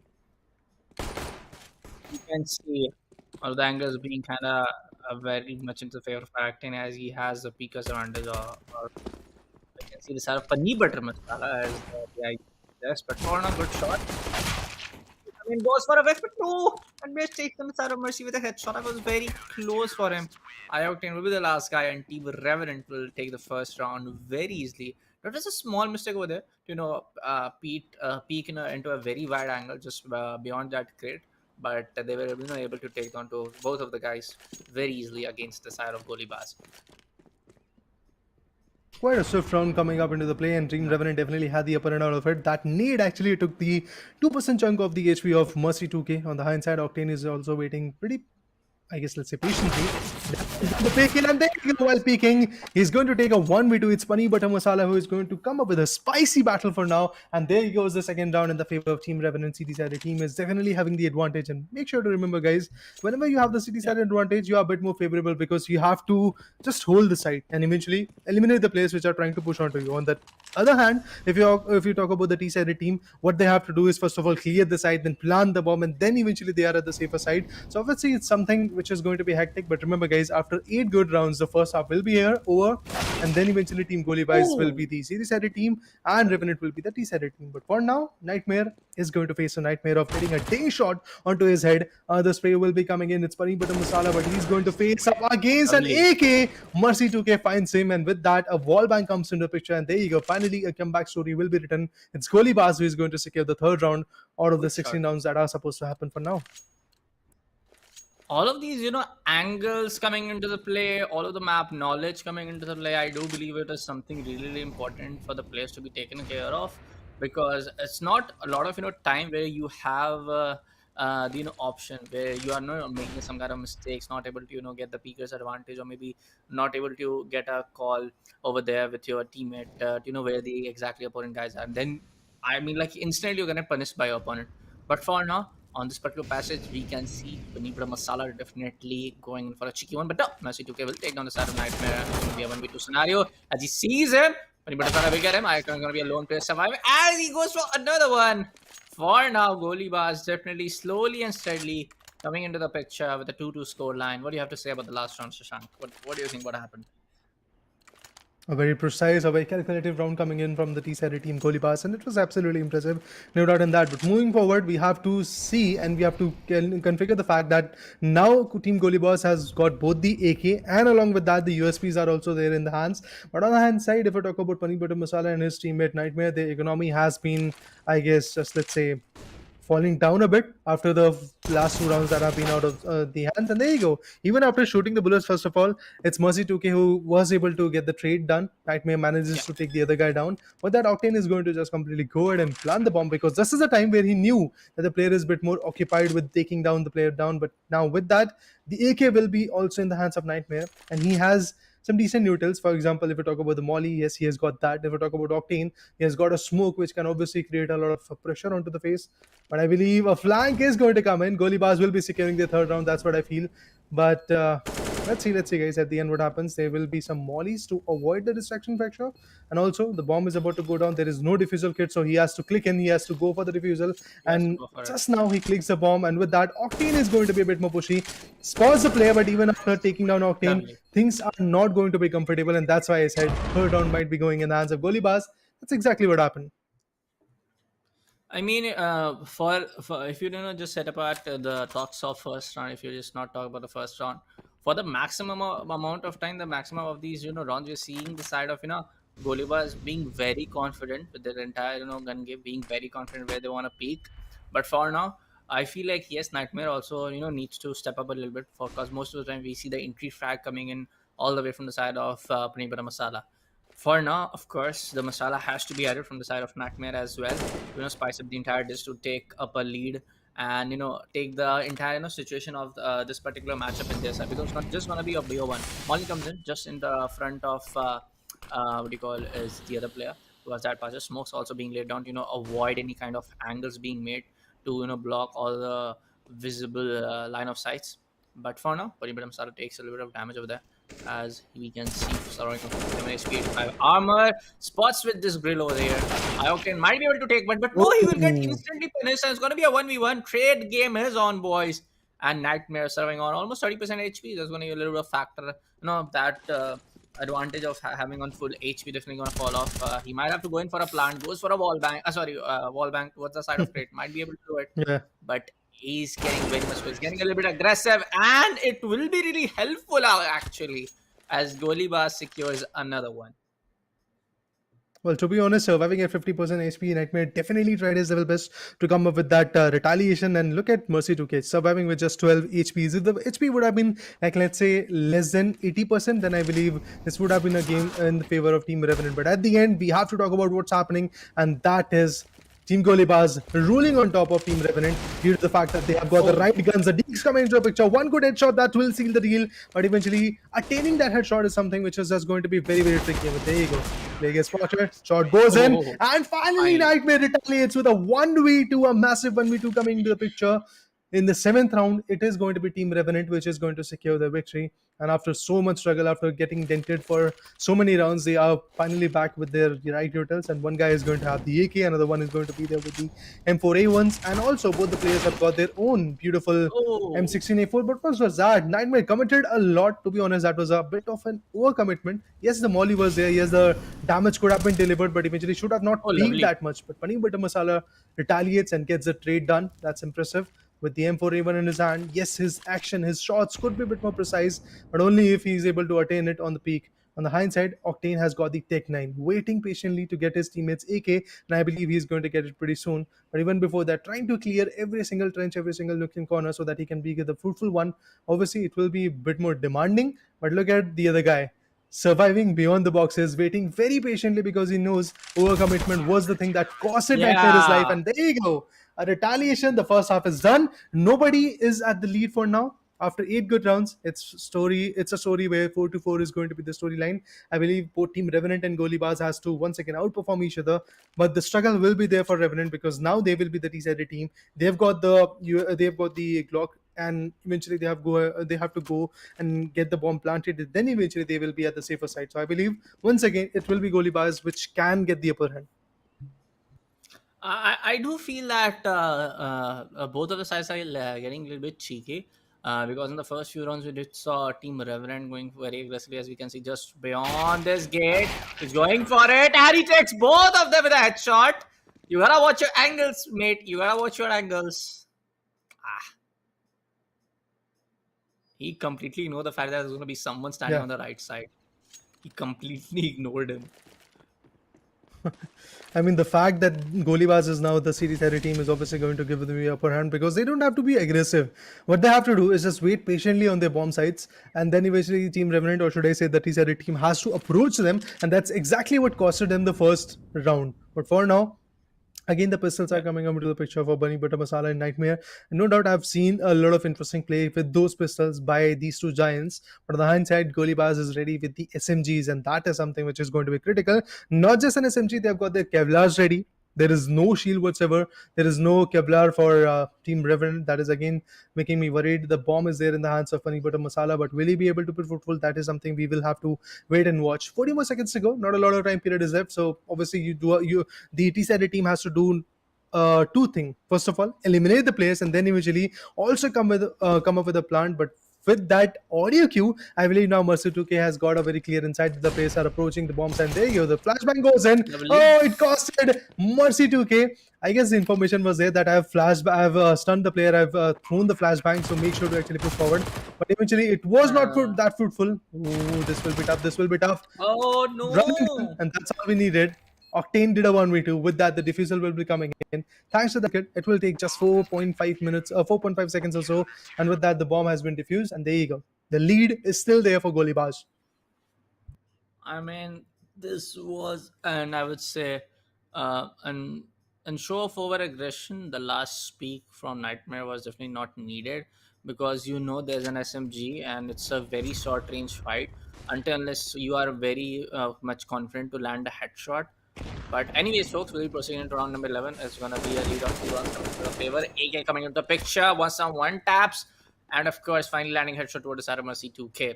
Mercy 2K, on the other hand, as we saw in our trade game being into the play, it's going to be a 1v1 scenario. Just 1 minute and 4 seconds left.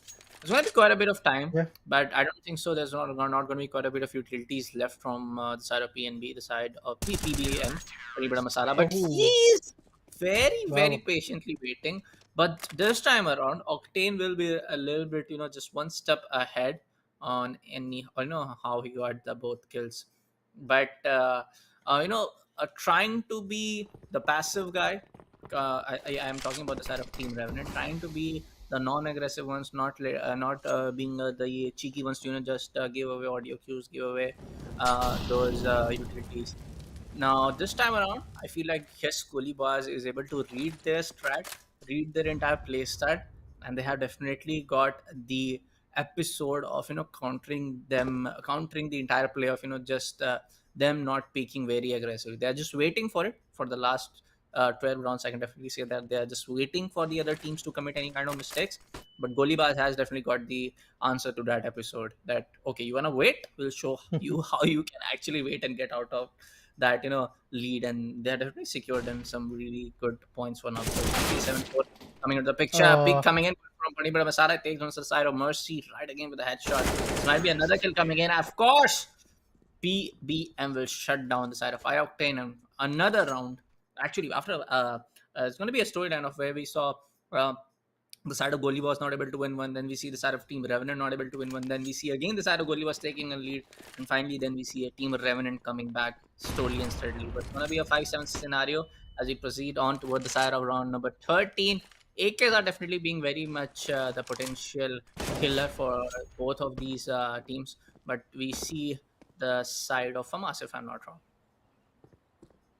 Yeah, the Famas are now into the picture for the CCSRI team. That's the Golibars. I don't know why they are trying to be a bit more aggressive, to be honest, because yes, their commitment to being a little bit more, let's say, defensive was something which was helping them a lot in the second half, in the initial stages of the second half, to be honest. But now the rounds are just getting out of their hands, pretty close to the match point, to be honest. All Golibars has to do is secure this Yeah. particular match, and then they will be able to be there with the match point.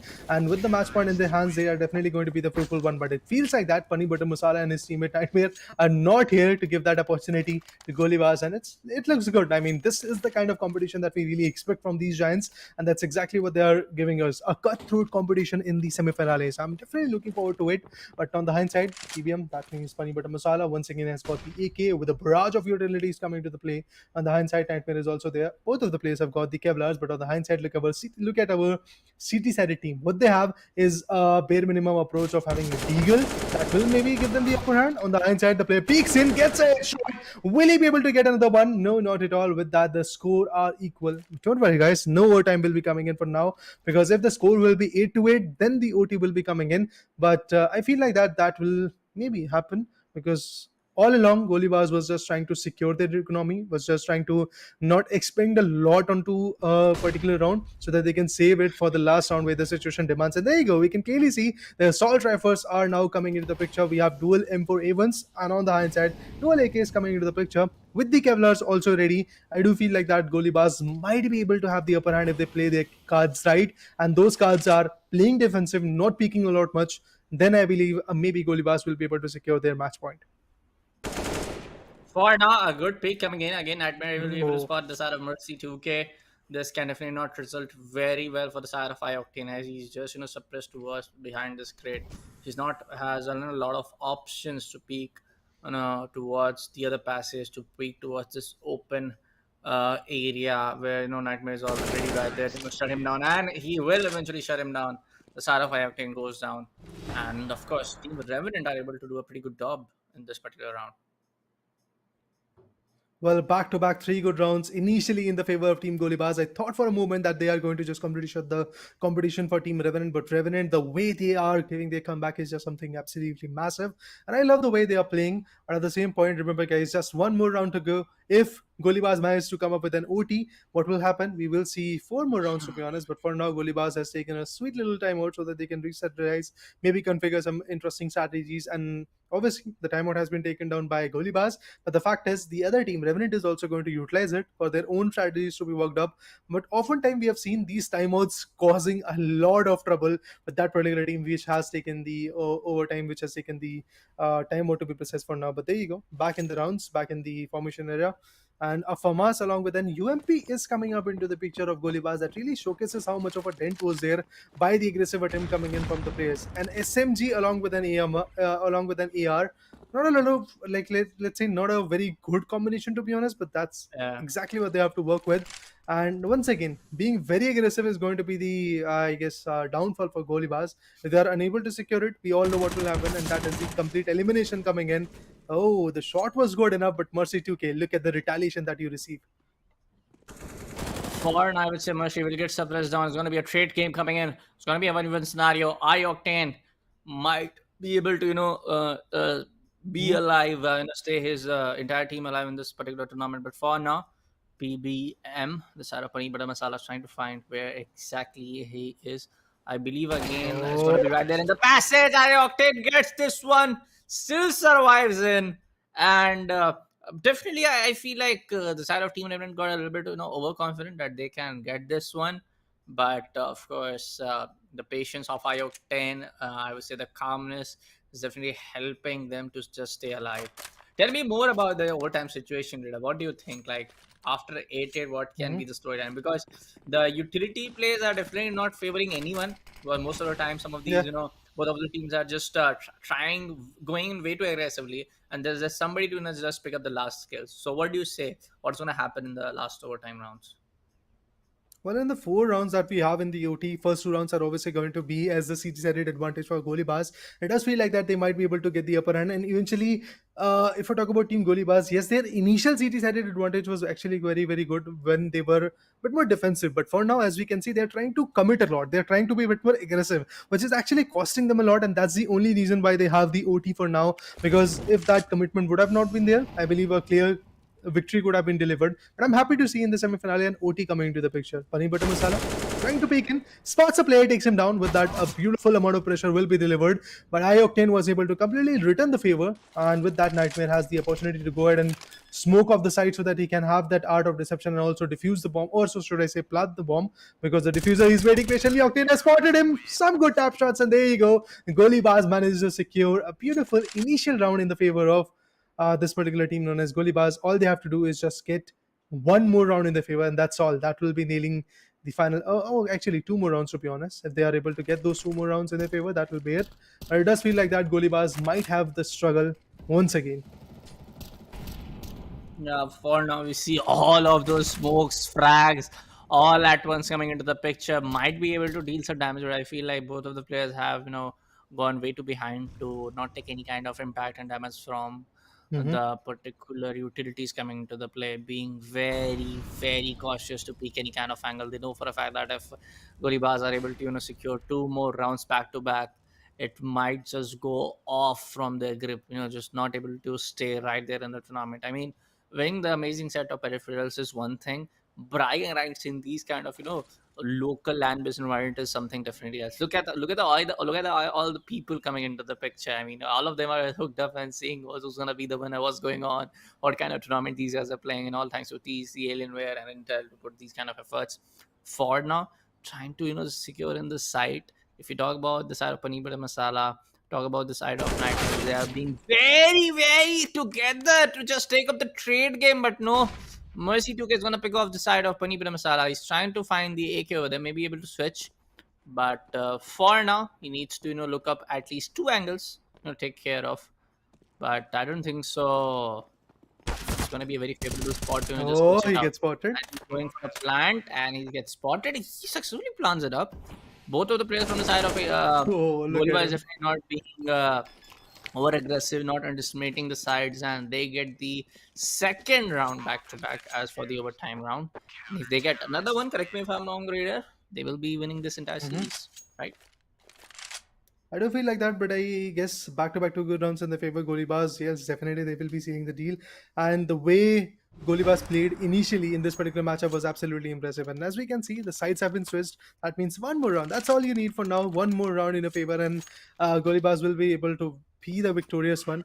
But Team Revenant, will they be fruitful while having the advantage of being the series team? All they have to do is be defensive. But at the same point, as we can see, the commitment is still there. Nightmare, look at him again holding the similar angle. That's what he was holding in the initial picture.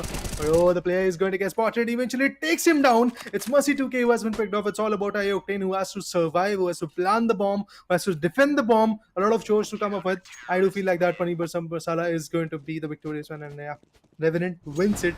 9th round in their favor. On the hindsight, Golibars, despite of the fact that they have the match point, they are still struggling. I mean, they have to get one more round, but I feel like that will be a big challenge. Yeah.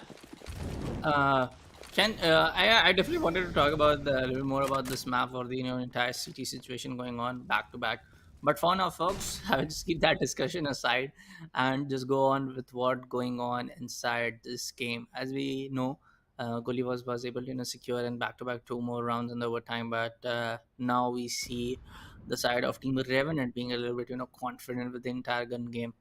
For now, I see no utilities being played on from the side of Perimeter Masala. I definitely, all the jumps going around, he definitely knows for a fact that there's going to be some audio cues coming in. He definitely knows for a fact that somebody is definitely coming in from this passage, deals the damage. Mercy 2K gets down, and all left in a 1v2 scenario. One more time, I Octane. I able to put a headshot, and there you go, 10-10. I mean, fourth and back Wow. game, which we wanted to see in FIFA, is happening in CS:GO. And of course, you want this to happen. These kind of games are definitely where us as casters enjoy so much that both of the teams are able to challenge out to each another to the plateau of their skill.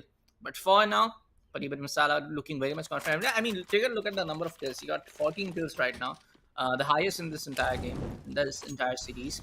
But for now, folks, yes, they also need two more rounds straight away back to back to secure and seal the deal in the semi-finale.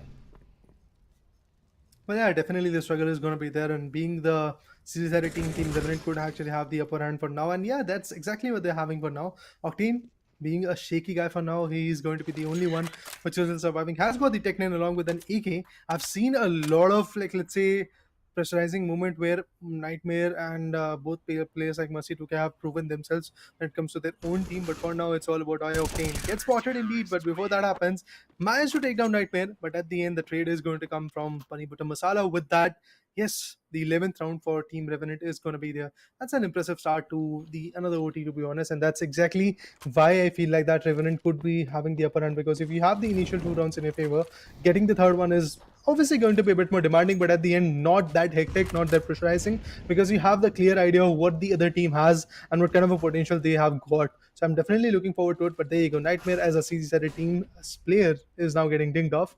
That is something interesting to go with. If Golibars manage to secure this round in their favor, and then they will switch up as the role of series-headed team, I do believe Golibars will be able to win this particular match. I mean, that's what my prediction says. And Galil in the hand. Interesting AR coming into the picture. Along with Galil, they've got the Tech 9. But the guy who had the Tech 9 was a fruitful one who was able to pick one player. But again, an aggressive stance could be coming in. There you go. Tech 9 is the only thing that can come up with an answer. I would love to see what kind of a play will be there. Ooh, a lot of damage. With that, just 15% of HP is left. Player is going to get spotted, that's for sure. Look at him trying to commit. Look at him trying to be a bit more aggressive. One shot, that's all we need. Lovely. And there you go. The shot gets attacked.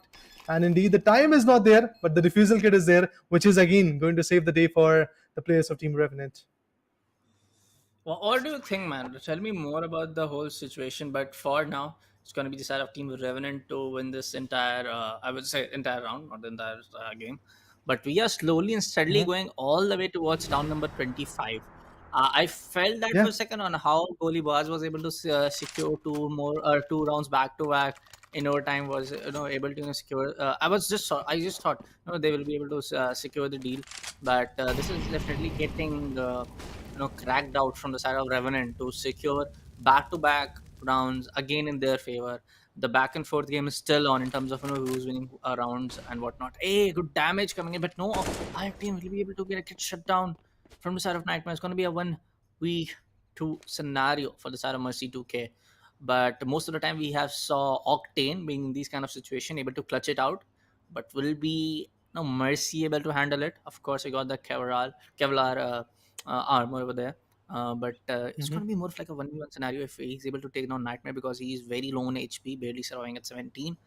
And armor is pretty much cracked too, if I'm not wrong.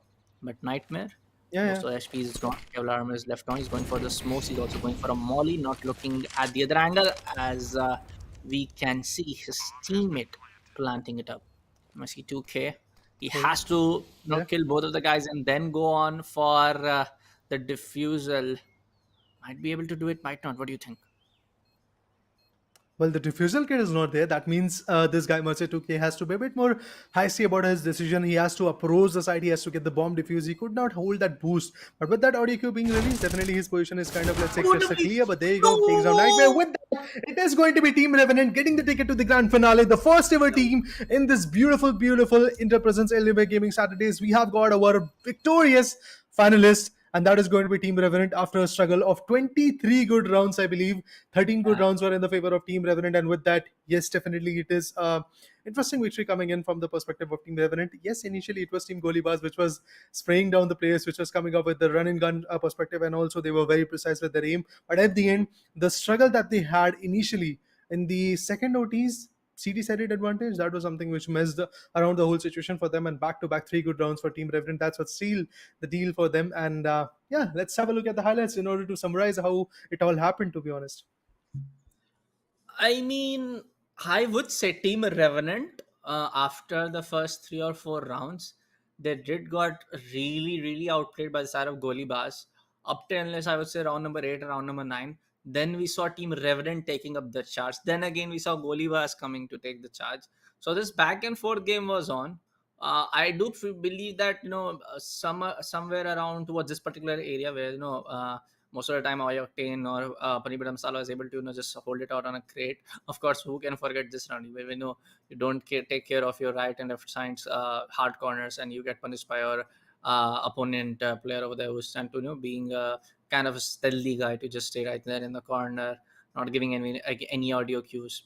But coming back to the point, where do I feel like, yes, most of the time the trade game were not on point for both teams, not able to strategize where you want to go, taking up multiple angles to a wide breadth. So I feel like, yes, both of the teams need to take care of this particular thing. But for now, Team Revenant needs to take care of the finale game, which is going to be after a while, where we get the result of the second semi-finale. Whoever wins the second finale will be facing up the side of Team Revenant. Talking about the side of Golibars, on after this particular this particular set, after round number 12, round number 13, round number 14, up to I will believe 17 also, I feel that Golibars were really on point. Goli was able to secure in good clutches also, especially talking about the side of Ioctane. If my observations are not wrong, I believe that Ioctane has the most amount of clutches in this particular series. More than Paneer Butter Masala. Paneer Butter Masala was able to catch some good frags. The maximum amount of kills will be right there, I do believe, towards the side of Paneer Butter Masala. But talking about the side of the kind of clutches that Ioctane got, that was way definitely higher than the Team Revenant. Well, definitely we did saw Revenant outperforming in the later stages, to be honest. But yeah, initially it was Team Golibars which had a lot of command in the game, and that's why they were looking a bit more unformidable, to be honest. They had 7 back-to-back victories in their favor. That was impressive. But after a quick short break, we'll be back to see what happens in the semi-finale 2 and who will be the champion of that particular match, who is going to secure the ticket to the final and then face off Revenant in a series of best of 3. So a lot of things to cover up. Stay tuned for that.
conquer the night. If I can make it, if I try to draw the red light, I could run through the fire, I could conquer the night. If I can make it, if I try to draw the red, I could, I could, I could, I could,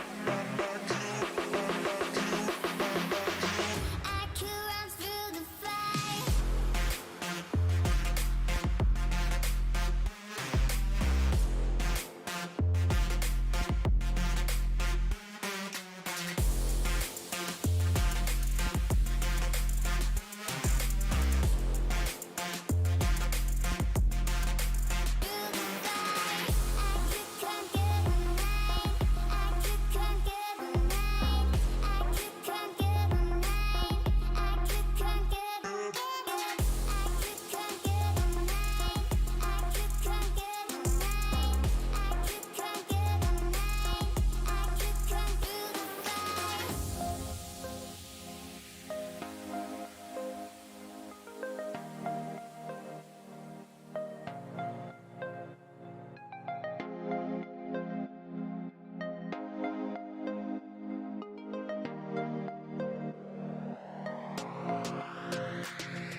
Conquer the night. If I can make it, if I try to draw the red light, I could run through the fire, I could conquer the night. If I can make it, if I try to draw the red, I could, I could, I could, I could,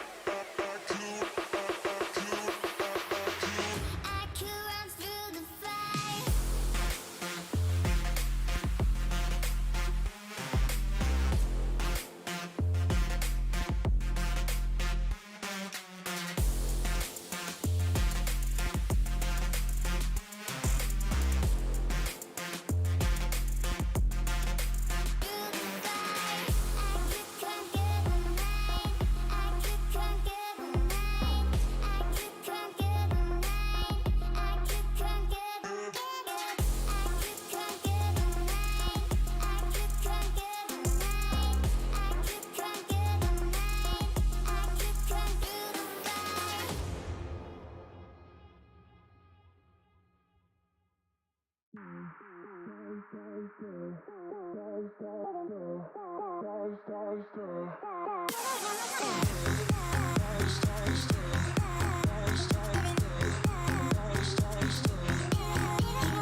Well, after a quick short break, indeed, we are finally back again at the Intel Presents Alienware Gaming Saturdays. And definitely, after seeing what happened in the previous matchup between Revenant and Golibars Yeah, and CSGO action, we have seen that the comebacks are real. And eventually, the struggle was there definitely, initially for Golibars, but after that, they were able to capsize on it in the second half. But then again, Revenant manages to outcome, or maybe should I say, outperform the particular team known as Golibars in the OT, and that was so impressive to watch out for. That was semifinale one. Coming up next, we have semifinale number two, Yamate versus, I believe, 3A2B is going to be the team that we are talking about, and eventually, whichever team wins between these two giants is obviously going to face off Revenant in the grand finale, which will be a best of three. So, a lot of things to talk about, to be honest. But there you go, Bullet Bhai. Let us know about the schedule as well. of course, it's gonna be the side of Yamate to go against the side of Team Three A to be in the second semi-finale. But the first game was something that definitely is gonna be in my mind for a long time now. Like I told you folks, I'm very new to CS:GO, but this kind of games is definitely a very big learner for me on how the comebacks happen in this game, on how one can actually use the utilities to put down the entire site in their control, how trades play a very vital role. And definitely I feel like the back and forth game was something which was favoring both sides. I do believe that it was Mhm. favoring overall the side of Golibars in the first set. But for now, let's take a look at the pick and bans. We can see the side of Khalees, Cobblestone, Boyard, Lake has been banned by the side of Team Yamate and the Team 3-2AB respectively, one by one.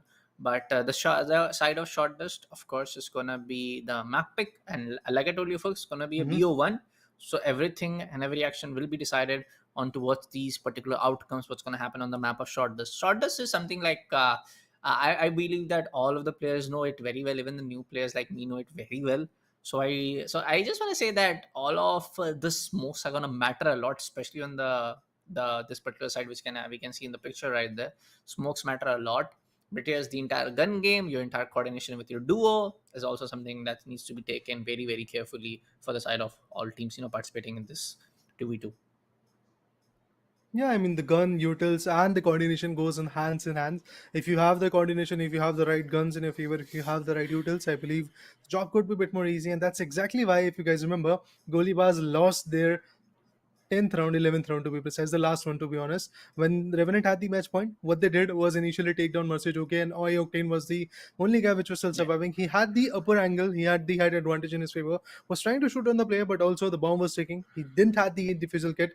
Here comes the utility part, which is actually very, very important. If he had the utility known Different. as the diffusal kit, then he might have actually played a little bit more longer, and maybe some mistakes could have been delivered from the other team, Revenant as well. That might actually in turn give us the second OT. But at the end, it's done what is done, to be honest, and that's why we have to figure out what these two teams are going to do, Yamate and 3A2B, because again, their utilities are going to be very, very important. In a span of, like, let's say 1 or 2 minutes, you will get to see what happens in the Short Dust. And yes, the bans of Chalice, the bans of Cobblestone, the bans of Boyard Lake, these are something which are impressive. But to be honest, I was very keen on watching Lake as a map, which might actually come into the picture in the grand finale as well.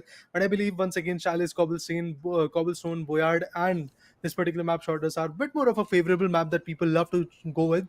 There you go. Short Dust comes into the play. Teams are ready. 3A2B getting the role of a CT-sided team. They can be the advantageous one, but on the hand side, Yamate is a bit more closer to the bomb side as this map goes on. All they have to do is just get the boost, go ahead and get some smokes ready, and then eventually they can go for the plant. But there you go. Tries to go with Oh, that approach. A ding shot comes in.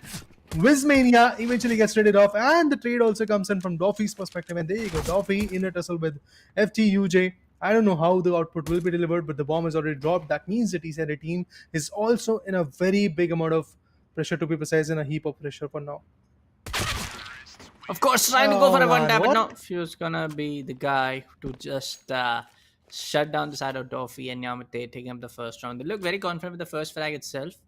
I would say that it seemed kind of piece of cake for the side of Yamate, and unless they saw lost the first guy.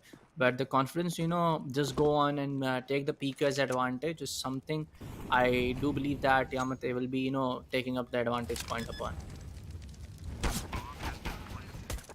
Oh, After the first round already in the hands, Yamete is definitely looking forward to rule out the second one as well. But the HPs are not looking good. The bomb has definitely been planted, despite of the fact that they had the SMG. I believe it's good one. Wizmania and his teammates who are going to do the wonderful job of securing this round. Also, the diffuser will be coming in. Yes, they didn't have the diffusal kit. They didn't have the Kevlars as well. So obviously, the situation could have gone out of their hands.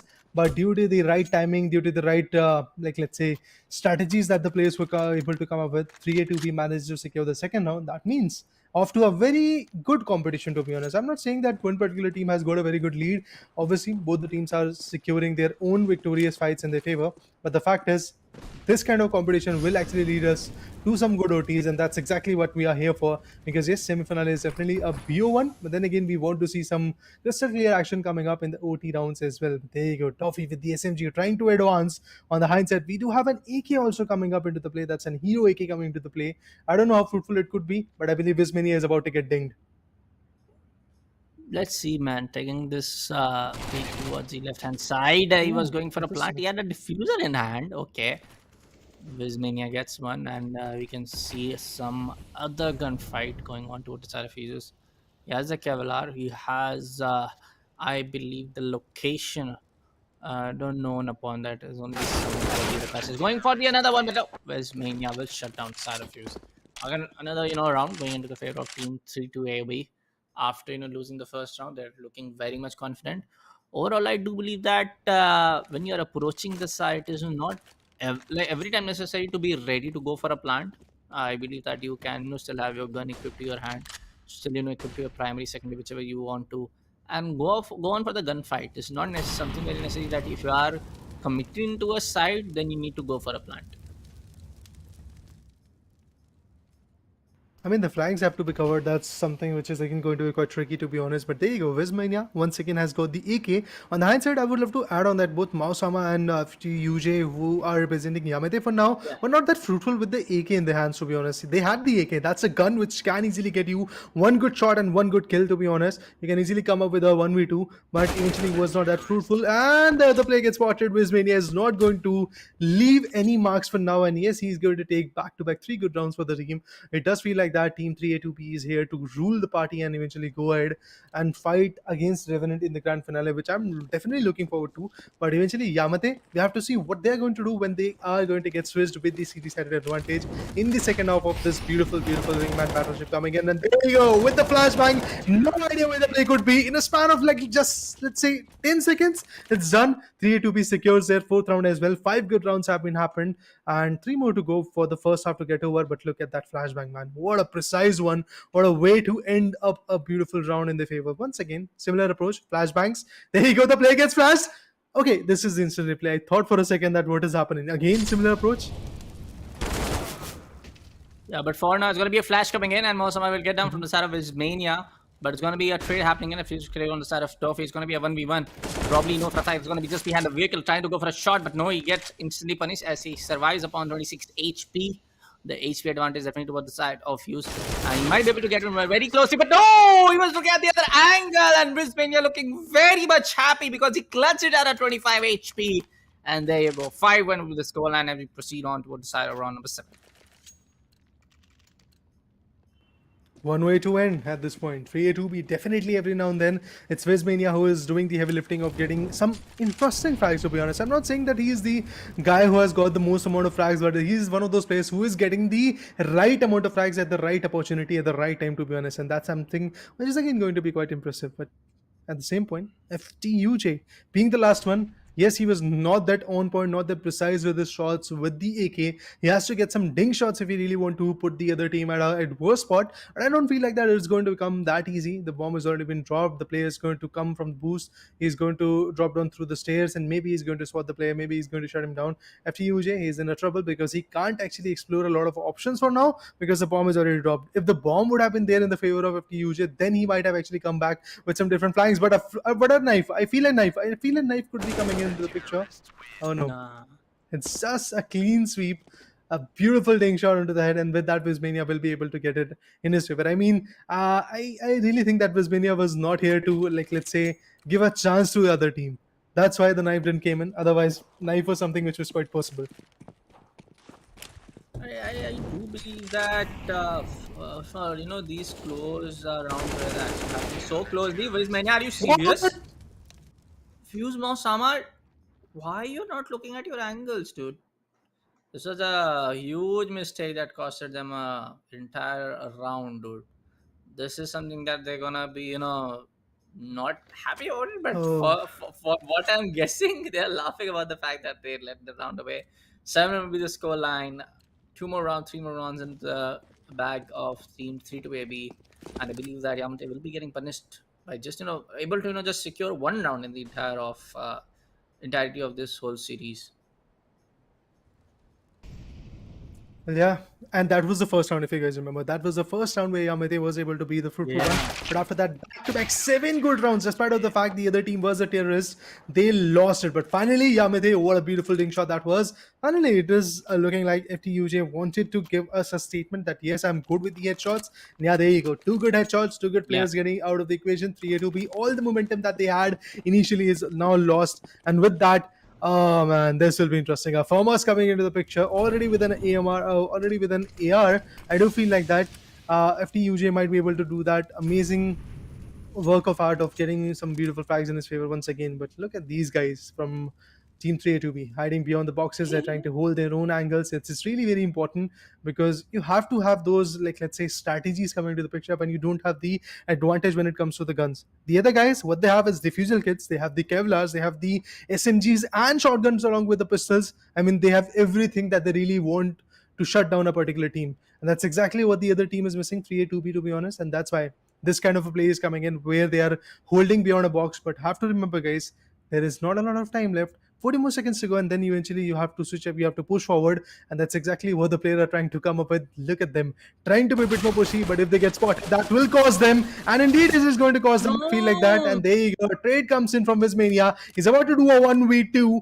If it is easy for him, I don't think so. It's easy, but yes, the other guy has got the shotgun, which is again going to be chaotic. nice. There you go. The damage goes in, not enough. Indeed, a lot of damage is coming in, but still at the end, who will give the closure is what I'm waiting on. Mosama not able to anticipate, but shot right on the face, and Vismania will be going down. Of course, it was a chance to not going very close, as you know for a fact that, I mean, in terms of face, it's already a very huge, short range. But I feel that, yeah, you could have been just behind the crate, try to anticipate where Mosama can just come in, and he's now going for yet another gun. And from us, is still right on towards the side of fuse. Smoke's coming into the picture. We see some nades also. But for now, smoke coming in, Vismania taking no side fuse, and he gets Wow. another one. He was blinded, dude. He was blinded. And team 3A2B gets another one. 8-3 with the score line, and Yamate FA, and they are A not match able point. to securing. Yeah, of course, it's going to be a match point as a reminder comes in. Of course, I'm very new to CS:GO, but as Yamate are not able to secure in this one, team 3-2AB will lose this particular grand final. What? Whiffed. I mean, by a big margin, to be honest, by a big margin. Oh no! No! Again, a similar thing happened. I thought for a second that again a whiff comes in, but Doffy was able to take the play down. FTUJ was the name, and with that in the instant replay, you can clearly see that the last bullet of that particular spray got connected with FTUJ, and with that, yes, definitely we have a very, should I say, swift momentum coming up into the picture, and with that 3A2B is going to become the another finalist, which is going to face off Revenant in the next BO3, to be honest, which will be the grand finals. But yes, Yeah. before that, let's go to the match highlights as well, so that we have a clear idea of what happened in the initial circuit. You can clearly see the first round, it was very good for Team Yamate, but after that, it was a complete downfall for them in the initial half. Back to back 7 good rounds, that's what 3A2B was able to get, and was just so impressive, to be honest. But in the back ends, if we talk about the second half, yes, for a moment, I thought, also, like, let's say, Yamate was able to showcase their own talent in the last few rounds, but at the end, 3A2B being 3A2B, they had the upper hand, they had the large amount of victories. Look at these angles, like in a spray, both the players are getting connected. That's how brutal the performance was coming in from 3A2B. And with that, the match point came in, and even after that, a complete closure was there. And with that story being written, it is indeed going to be the team known as 3A2B, which is going to face off Revenant. That also will be interesting, but no doubt this was a very quick one to go around. Definitely a very quick one compared to what we saw on the first game. But for now, folks, we will keep the talks aside. We'll go for a short break and we'll be right back with the action of the entire finale for this Alienware Inter presents Alienware Gaming Saturday for the side of CSGO. And of course, we'll be taking a short Yeah. break and we'll be right back after.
conquer the night. If I can make it, if I try to draw the red light, I could run through the fire, I could conquer the night.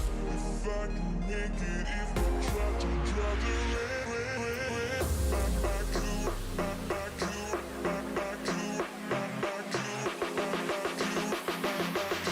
I could run through the fire.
conquer the night.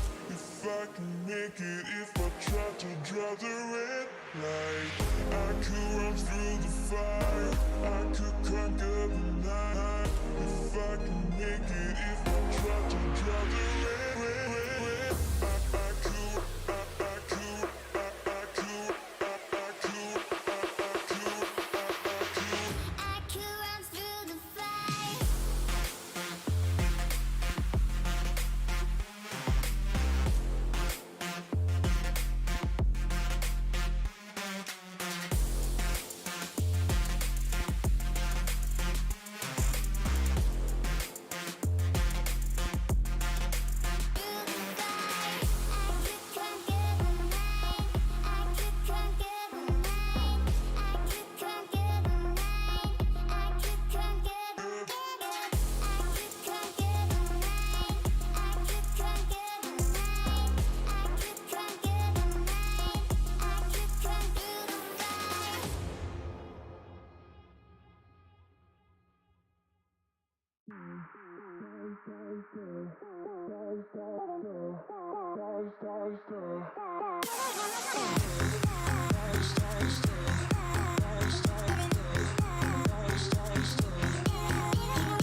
so fast.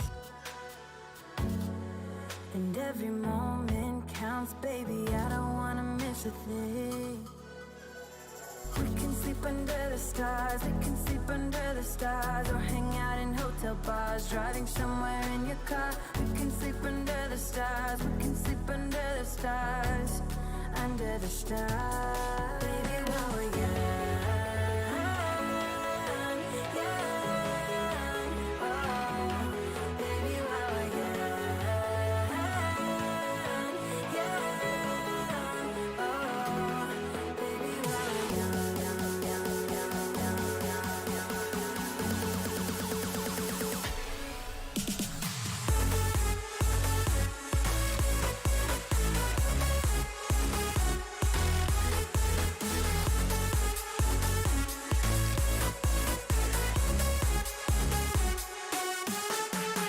We can sleep under the stars or hang out in hotel bars. We can sleep under the stars, oh the stars, oh the stars.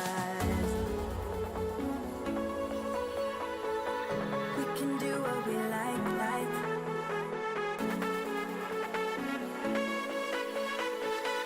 We can do what we like, baby, while we're young, oh, baby, while we're young, oh, baby, while we're young. Well, it's time for the finale. It's time for the best of three. It's time for the last road to go in this beautiful Intel Presence Alienware Gaming Saturdays. And definitely, we have seen a lot of ups and downs, be it FIFA, be it Yeah. CSGO. But for now, talking about CSGO, we have to see who are our face of this particular Saturday, because yes, we have to see Yeah. which particular team is going to be the victorious one. Initially, we had the semi-finale in which Revenant was able to get a buffer of 3 good rounds against Golibars, which was able to give them ticket to the finale, and then eventually Yamate, which lost against 3A2B. That is again going to be the second team in the finals. So we're talking about Revenant versus 3A2B in the grand finale, and definitely have to see how Revenant is going to step up to the plate. And on the hindsight, if we talk about 3A2B, look at the margin that they were able to bring against Yamate. So I believe it will be a very wonderful competition coming up in the picture. देखते हैं, let's see what goes around. But for now, talking about the side of Revenant, talking about the side of Team 3OB, especially over the side of Yeah. Revenant, they did committed a lot of mistakes in their first game against the side of Golibars. But talking about the side of Team 32AB, of course, I feel like yes, Yamate was not able to anticipate, not able to play well against the side of Team 3OB. I do believe that yes, it can be a one-sided game. But talking about the side of maps, we see the first map getting picked up. It's going to be the side of Shortest, picked up by the side of Team T3OB. The second match is going to be on the map of Boyard, on towards the side, onto the side of Boyard, which is getting picked up by the side of Revenant. At this side, if this goes on towards the third map, and because it's a BO3, it's going to be the side of map is going to be the side of Lake.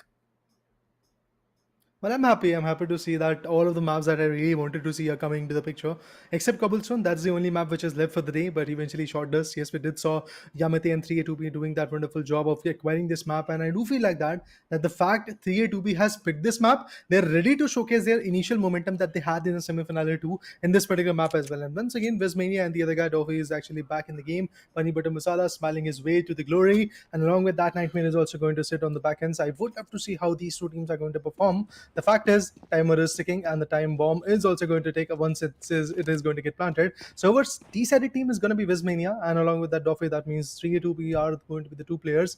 But this time, irrespective of all the other things, Revenant has decided to come up with a different approach. They're trying to come from this T-sided spawn, which will be again very, very interesting. The bomb has not been clicked yet. That does mean that the players have not been let's say that aggressive when it comes to a T-sided advantage. I do feel like that the CT-sided team is going to come up with a beautiful surprise, to be honest. Yeah, there you go. The bomb is about to get planted, and they will receive some brilliant hitting shots. And with that, it's easy. It's easy for them to get those amazing green shots. And with that, Revenant starts off way too well in this beautiful best of three situation. The first map, known as the Short Dust, is definitely looking in the favor of Team Revenant for the first round, to be honest. But yes, things have changed drastically in the second round. That's what you have seen in semi-finale 2 as well. I would love to see what will happen in this particular matchup as the next round proceeds. Let's see, man. I would suggest that, of course, Nightmare gets one. Oh, he What? gets another one too. I mean, way too easy for the side of Revenant, as we are seeing, we are able to see the side of team Revenant taking back-to-back rounds in their favor. Of course, the instant replay will be coming in. Of course, very good job being done by our production team. I do feel like 3 to AB needs a little bit of time to think upon, because talking about the side of team Revenant skill, talking about the side of how they are using their ability in the first game also against the side of Golibars is something very very upskilled. I mean, when we talk about Revenant, as you said, against Golibars also the competition went out all the way towards 23rd round, but still it was the team particularly known as Revenant which was able to get the upper hand. That really showcases the formulation that they are trying to come up with. Another Totally. retaliation, Westmania managed to secure the third round for the team, and he is that guy who actually uplifted a lot of spirits in the previous matchup and the semifinal as well.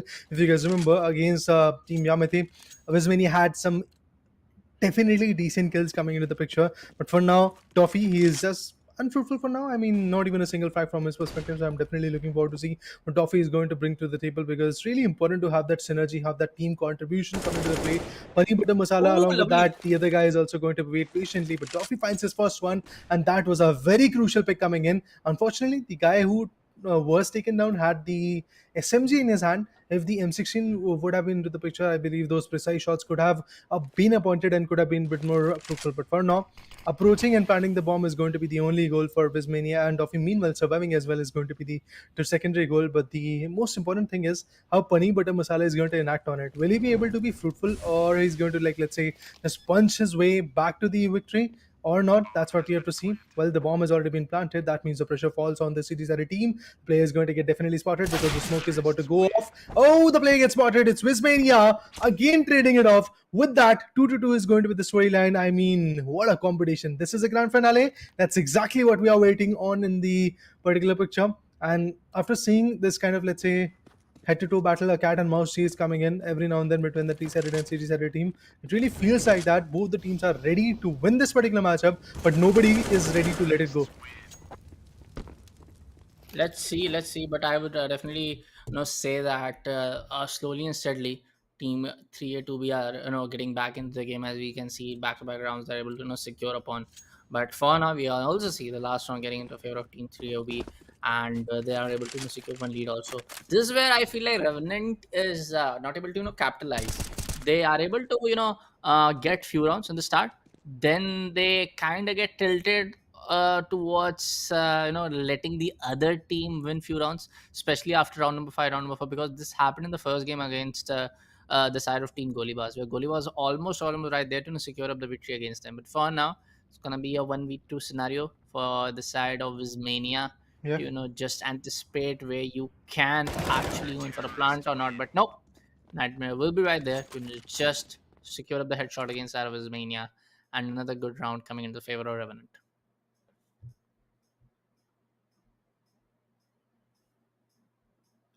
Well, yeah, indeed. I mean, Revenant, every now and then, the way they are backing up themselves and the way they are actually giving up the outcome is something absolutely impressive. We have to see this kind of play every now and then. And the way Team 3A2B is also trying to come up with a beautiful, I guess, retaliation is something absolutely impressive. But now, Nightmare has got an AK. On the hindsight, dual AK play is going to be there for Wismania and Doffy. Definitely have to see how the output will be there. But Paneer Butter Masala, look at him waiting patiently. Spots the play, goes ahead and manages to take one down. Again, is going to come up with a flashbang. That Oh, will be lovely. interesting. But even before that, Wismania finds him, takes him down. Another play could be coming. And Wismania, what a 1v2, mate. What a 1v2. But that 3ATB secures the second, second last round of the first half. Let's see, man. Talking about the especially the side of Team Revenant, like I said, they are able to secure early rounds, but after they're able to get some early leads, they kind of get tilted. But for now, we can see some back and forth game again happening, and finds the hair. It's going to be side of Nightmare. You gotta watch out the angle. You just saw him. But for now, trade game happening in. It's gonna be a 1v1 scenario up against Sarapani Masala facing up Wismania. Both of them, I do believe the Wismania got the Kevral chest, which hasn't burst yet. But for now, they are slowly and steadily trying to find a way. Gonna be an angle, very cheeky one to watch that tunnel over there. But for now, Paneer butter masala is all secure. Might be able to take down very easily, but no! This Mania with that low HP gets one. And now, of course, team 3A2B looking very much confident, looking very much on the game point. I mean, they're able to suppress a team like Team Revenant. It says a lot about on how Wismania is able to handle those situations, handle those clutch situations, able to secure clutch into a victory. I mean, this is something very different level of performance coming in from the side of Team 3A2B.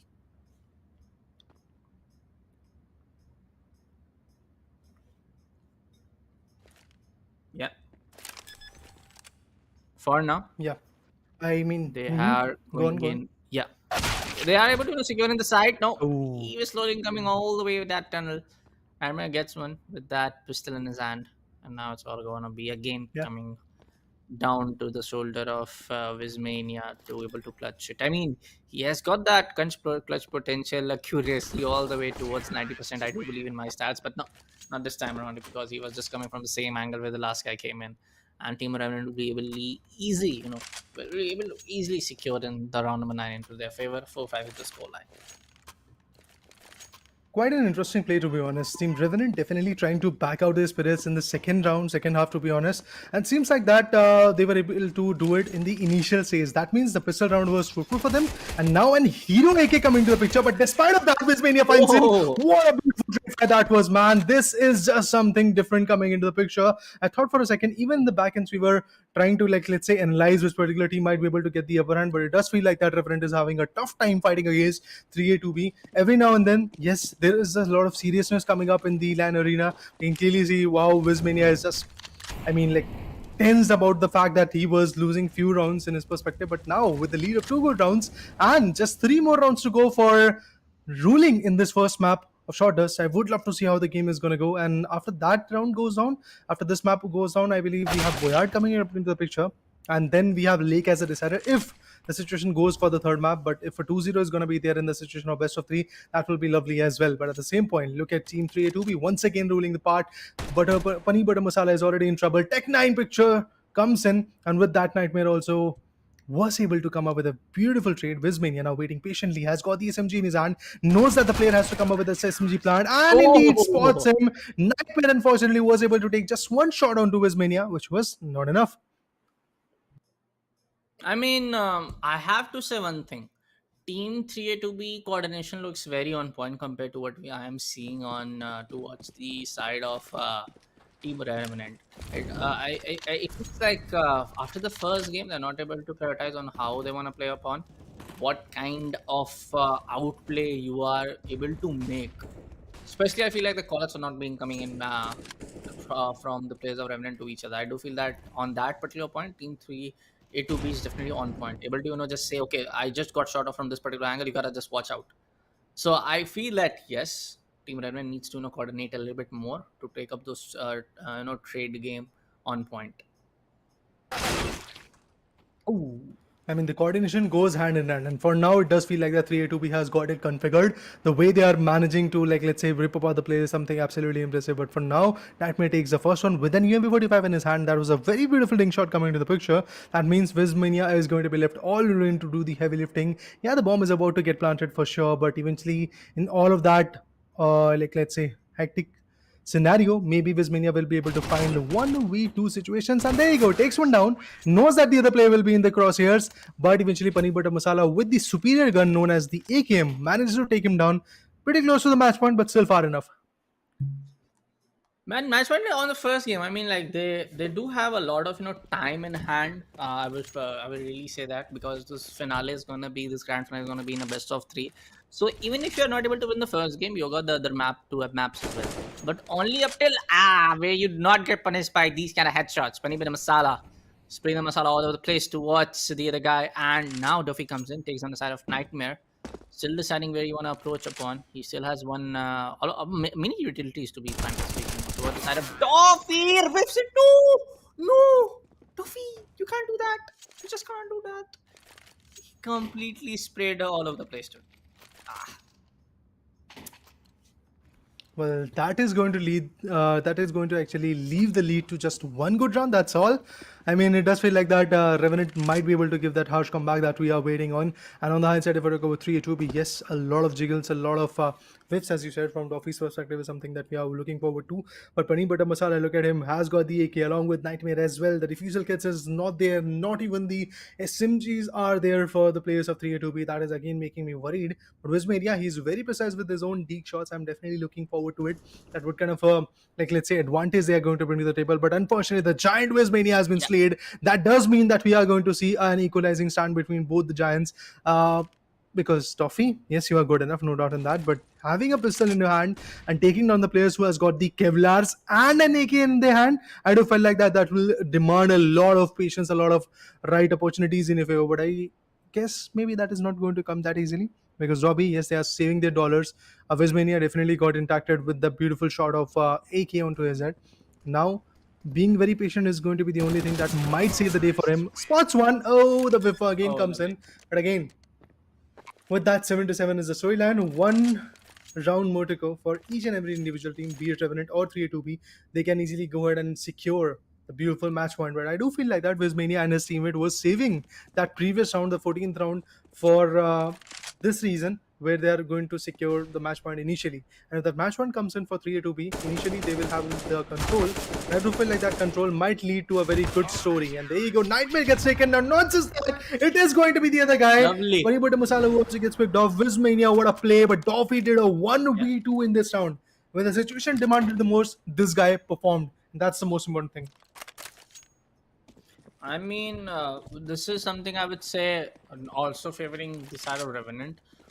They are slowly able to, fall on the same path where they were, leading on the first game. That they are able to, take up the first few rounds, then they are not able to win some of those, after the round number 5. But no, through the smoke side, he gets one. A very common space to, just plant up on the bomb. He should have been a little bit more careful. As now we see Paneer Masala, one of the, again, two players when it comes to the other side. But oh, like I told, headshot towards the other guy. Might be able to go, but of course, both of the guys have been killed upon, and the side of Team 3A2B will be able to secure the first map in their favor. It was a quick round indeed, but eventually at the end we have got the results, and that result is basically Team Revenant trying their level best, struggling at the same point, but at the end the result is 3A2B was able to get their advantage. And if you guys remember, in the map video we did saw that this is the particular map which 3A2B picked.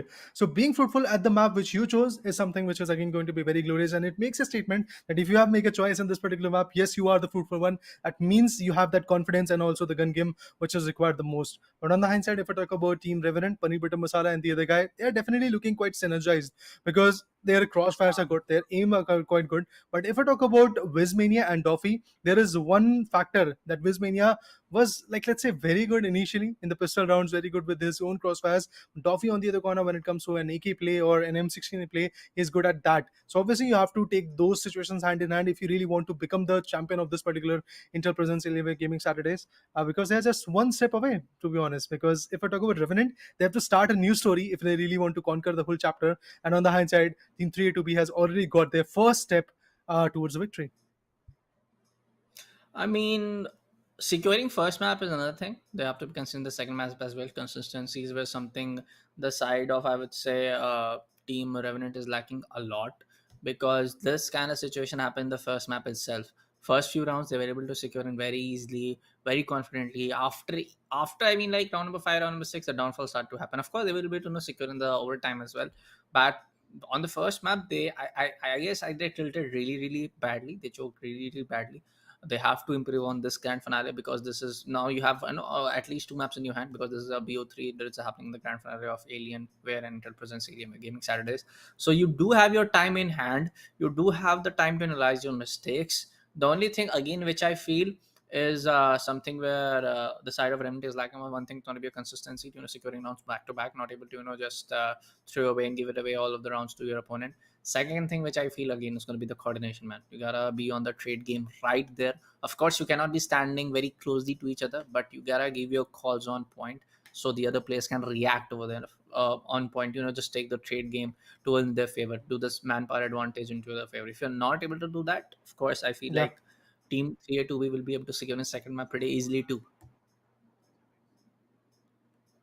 Let's go to the match highlights as well so that we have a clear idea of how it all started and what went wrong, to be precise, for Team Revenant. Initially, yes, they had a very beautiful control, back to back two good rounds in their favor. I felt for a second that Team Revenant is just going to completely bag out the whole scenario in their favor. But on the hindsight, when 3-2B started giving that comeback, look at this. Single tap shots coming from Doffy. He did a 1v2. That was just so amazing. Vesmania on the other corner, also a number of times he was able to come up with a 1v2, and his crossfires, the way he was assisting his teammate was something very, very impressive. It's really important to have that kind of calibration in your favor. But despite of all the other things, Revenant was able to get the initial control, and they were able to have, I guess, at least 3 or 4 rounds in their favor. But at the end, in the first half, it was a storyline of 4-5. Oh, sorry, 3-5 to be precise. In the first half, where we have just 8 rounds to go with, and then eventually, slowly but slowly, 3-A-2-B, when they had the CD side advantage, slowly they started raking up some good rounds in their favor. And at the end, the economy was rented a lot, despite of the fact that 3-2B went to 7 rounds back to back. Team Revenant was able to give the harshest comeback, which was absolutely impressive. But in the later stages, the guns came into the play. Vismania was there with the M16A4, and on the hindsight, we had Doffy coming up with an AK play, and with that, yeah, it was done. So finally, the diffuser came in, and with that, the story was pretty much clear. The first map of this beautiful grand finale is already done. The map for short does. The victorious one is going to be known as 3A2B. In the larger picture of a best of three, that particular team has already secured a beautiful, significant embarkment in the game. But in the hindsight, if Revenant really wants to win the particular grand finale and also have the hands on their peripherals, the top tier peripherals of Alienware, what they have to do is back to back get Boyard and also get Lake. Well, Boyard is going to be, like, let's say, a little bit more challenging, but when it comes to Lake, if you are a T-sided team, you are off to a very bad start, to be honest. Let's see, man. I do believe that that outcome is going to be based upon how the victories and the round situation is going on. Maybe deciding upon the toss factor. But I'll say the same thing. They need to be really consistent of not giving away round towards the other team. They gotta be really on point with the reflexes and especially their overall situation of the trade game. And for that, you gotta be giving your call outs to your teammate pretty quickly. You gotta be very clear with your call outs where exactly the teammate or the other guy is standing upon. So let's see what goes on the second map. But I really want to know about your insight on towards the map of Boyard, which is going to be our second map. Well, the thing is, Boyard is one of those map which I feel like that the players might hate the most, because the thing is, there are multiple corners that you can play with, there are multiple angles that you can cherish. So I feel like that is something Yeah. which is going to make the players of Revenant worried. Because if you talk about holding the angles or getting the right crossfires in your favor, it was Team 3A2B which was kind of, let's say, fruitful. Despite of the fact that they were the CT-sided team or the T-sided team initially, they were able to get the job done. So I feel like that this is one of those maps which is again going to be chosen by Revenant. And on the hindsight, 3A2B has the opportunity. See, if you are the team which is going to choose the map, the other team is by default going to choose the side that they want to play. So I believe 3A2B might be able to get the advantage of this particular map by playing the city side advantage initially. But yeah, the game is going to get started. So let's dive into the second of the best of three in the grand finale of Interpresence Alienware Gaming Saturdays, and your casters will be Red and Bullet, of course. And for now, 3A2B has chosen the Street Sided team. A very wise decision done and dusted, because of the small minute angles that you get if you have the City Sided advantage in the initial first half. Look at this. This is exactly what you can do. The other players are obviously going to peek in, and meanwhile, you can easily go ahead and appoint some beautiful ding shots. That's exactly what Miss Vinia was able to get. And if I talk about Nightmare, yes, a number of times he has done a 1v2, but this time it is Vismania who is going to do that 1v2. That's one thing. I mean, like talking about the side of Nightmare, I do believe that compared to other teams, even his own team, I do believe that Nightmare needs to step up a little bit. On the first game, also he was the guy who used to get picked out by the opponent team on the first place. I do believe that that is not the case with the side of Team 3 or 2B. Both most of the time we haven't seen Doffy. Oh, that was some bunny jump right there. But again, coming back to the pitch, as they are trying to proceed onto the side, trying to suppress. I mean, this huge curved corner is definitely not going to allow the side of Nightmare and Padibad Masala to gain another angle advantage, but definitely allow the side of Doffy to just go for a collateral one. And of course, he will be able to secure the second round as well, as there will be a lead coming in very early in the game for the side of 3 DAV with a scoreline of 2-0.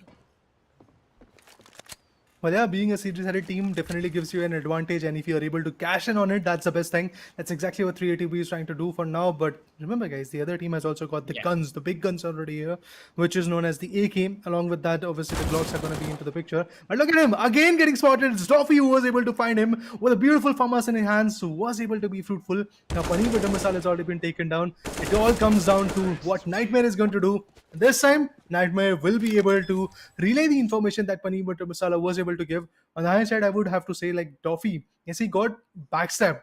But the fact is, he was unable to give that information to his teammate, and that's why he peaked. And eventually, that peaking situation did not help him a lot. And with that, the economy is obviously going to get dented. But still, Wismania and Doffy have managed to bring in the big guns that is the M4s, and the Kevlars are already ready. A defusal kit also comes in the picture by Doffy. That's impressive. Whenever situation demands that defusal kit can actually give you the upper hand. A flashbang comes into the picture.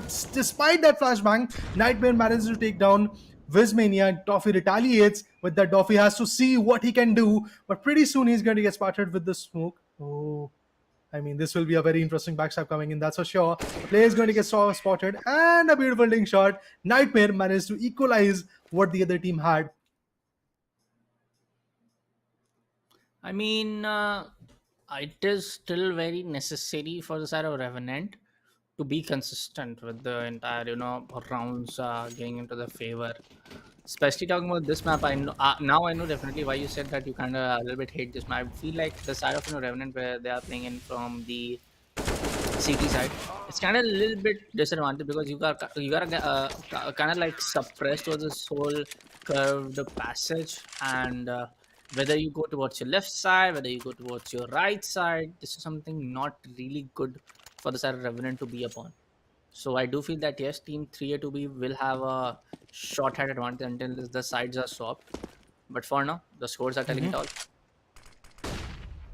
I mean, when you are the series headed team, that's the exact moment when you really have to cash in that opportunity, because you don't have to do much. You have to just sit back on your own defensive perimeters and then eventually take down the players. And that's exactly what Wizmania was able to do. Now Nightmare has been taken down, but Paneer Butter Masala is still surviving. That means situations might be turning out very fast and the favor of Team Paneer Butter Masala, or should I say Team Revenant. I would love to see how that is going to happen, but there you go. Player gets spotted, but Lovely. despite the fact the player was spotted, it was Doffy with a beautiful flick of an eye, and he was able to take down the player of Team Revenant, the last one known as Paneer Butter Masala. With that, 6 good rounds of the first half is already done and dusted, and it is indeed Team 3A2B which was able to get the, like, let's say, clear output in their favor.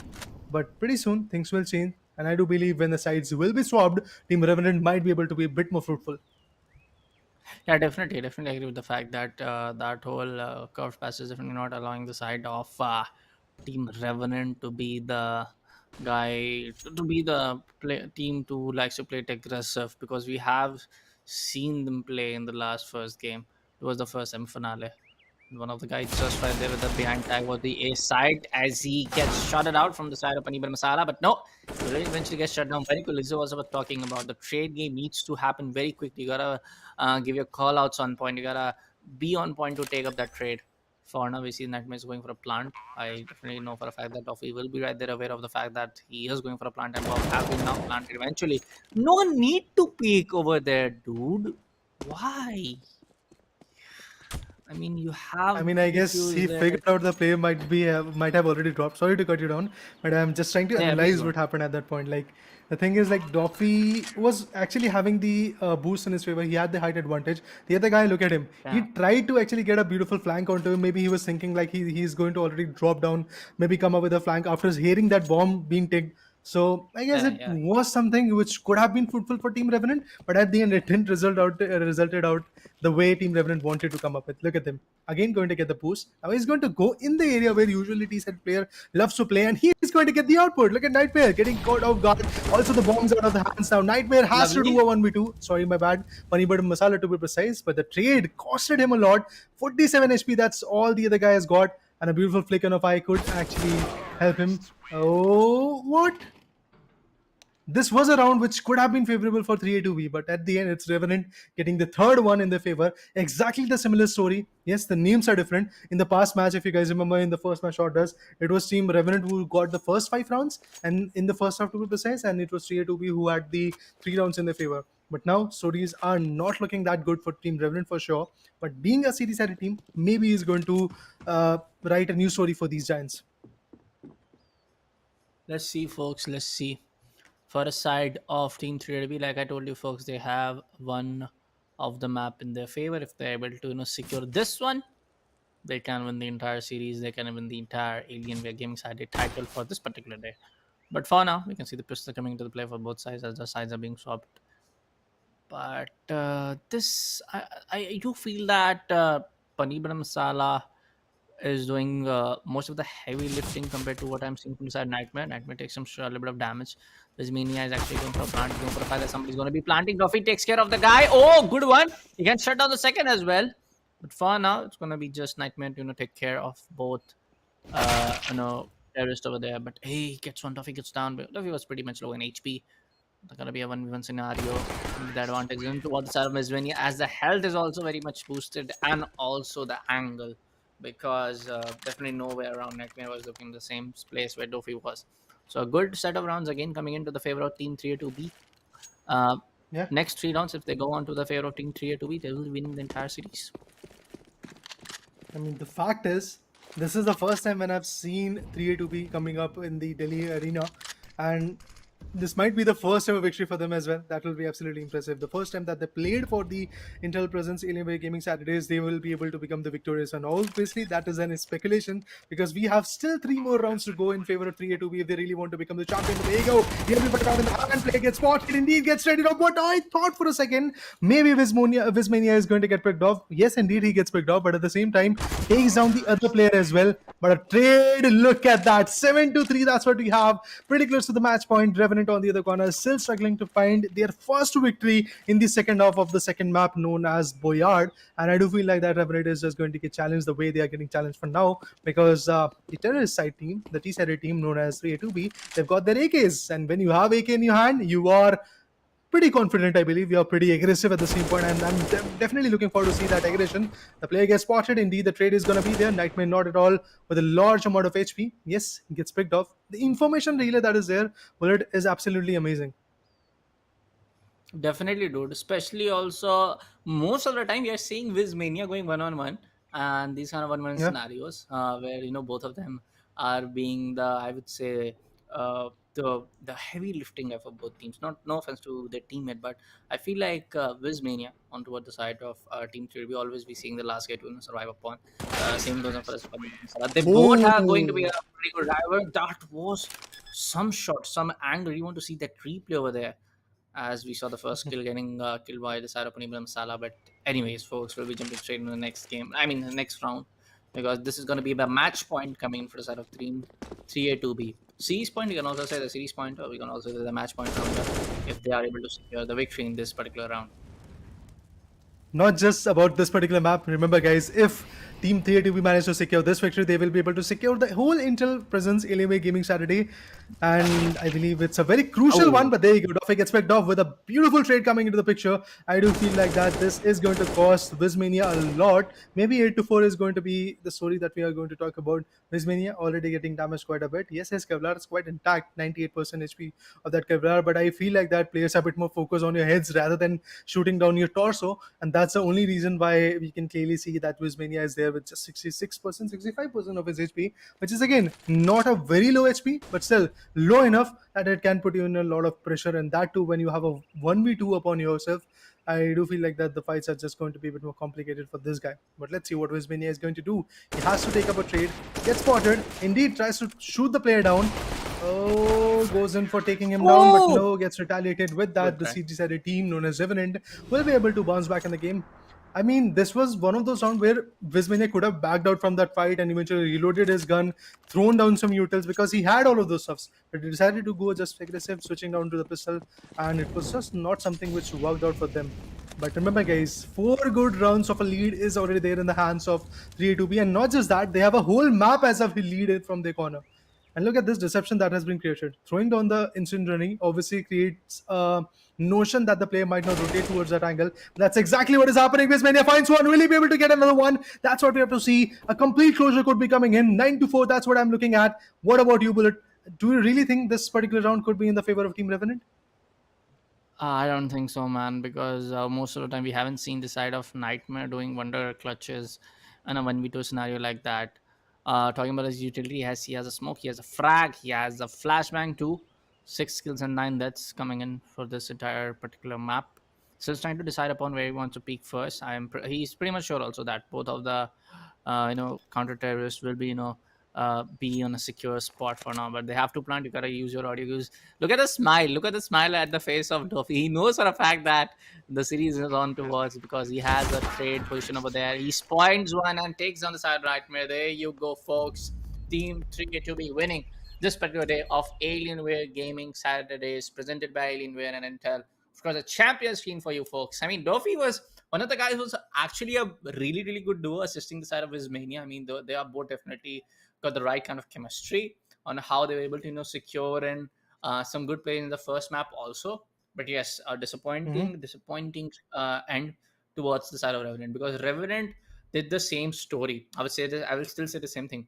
Bro, in the first game also against the side of Golibars, they were able to take some good pretty rounds consistently back to back against the side of Yeah. Golibars in the first map, and that happened on the Mhm. second map as well. Up when they were facing the side of the other team, the side of Team 3 or 2B, and the second map. You are able to secure in the first round. It means that you gotta be consistent. Of course, you can give a 1 round, 2 round. You cannot give a back-to-back 3 rounds into the opponent. You have to think what's going wrong. But it is what it is, man. At the end, I guess the only lesson that we can take out from this particular BO3, or should I say from the start of the CSGO action, is that if you have that consistency, you can be the glorious one. And I believe the consistency and along with that, the synergy worked out way too well for 3A2B. Doffy and the other guy, Definitely. Vismania, definitely did the heavy lifting of securing this massive Alienware Gaming Saturdays. But with that, I believe, Bullet Bhai, yes, the end of this particular day is going to be there. Yes, folks, thank you so much for joining me to the FIFA broadcast and as well Yeah. as the side of CSGO. This was I guess this was my third or second time casting CSGO. I'm definitely enjoying the game a lot. Definitely gonna grind some more to gain some more game knowledge so I can, go on head to head with Raider to discuss strats and everything. But hey, Okay. thank you so much, guys, for joining in to this Alienware Yeah. and Intel presents Alienware Gaming Saturday. A huge rep goes on to the side of Alienware and Intel and combined effort being laid on from the side of TEC to go on to different city, different exclusive store to do these kind of ground framework for the side of esports in India. But for now, folks, thank you so much for joining. This was Bullet alongside Raider. We'll be signing off. As always, spread love, spread the happiness. Happy game, everyone. Bye bye, and we'll see you in the next one.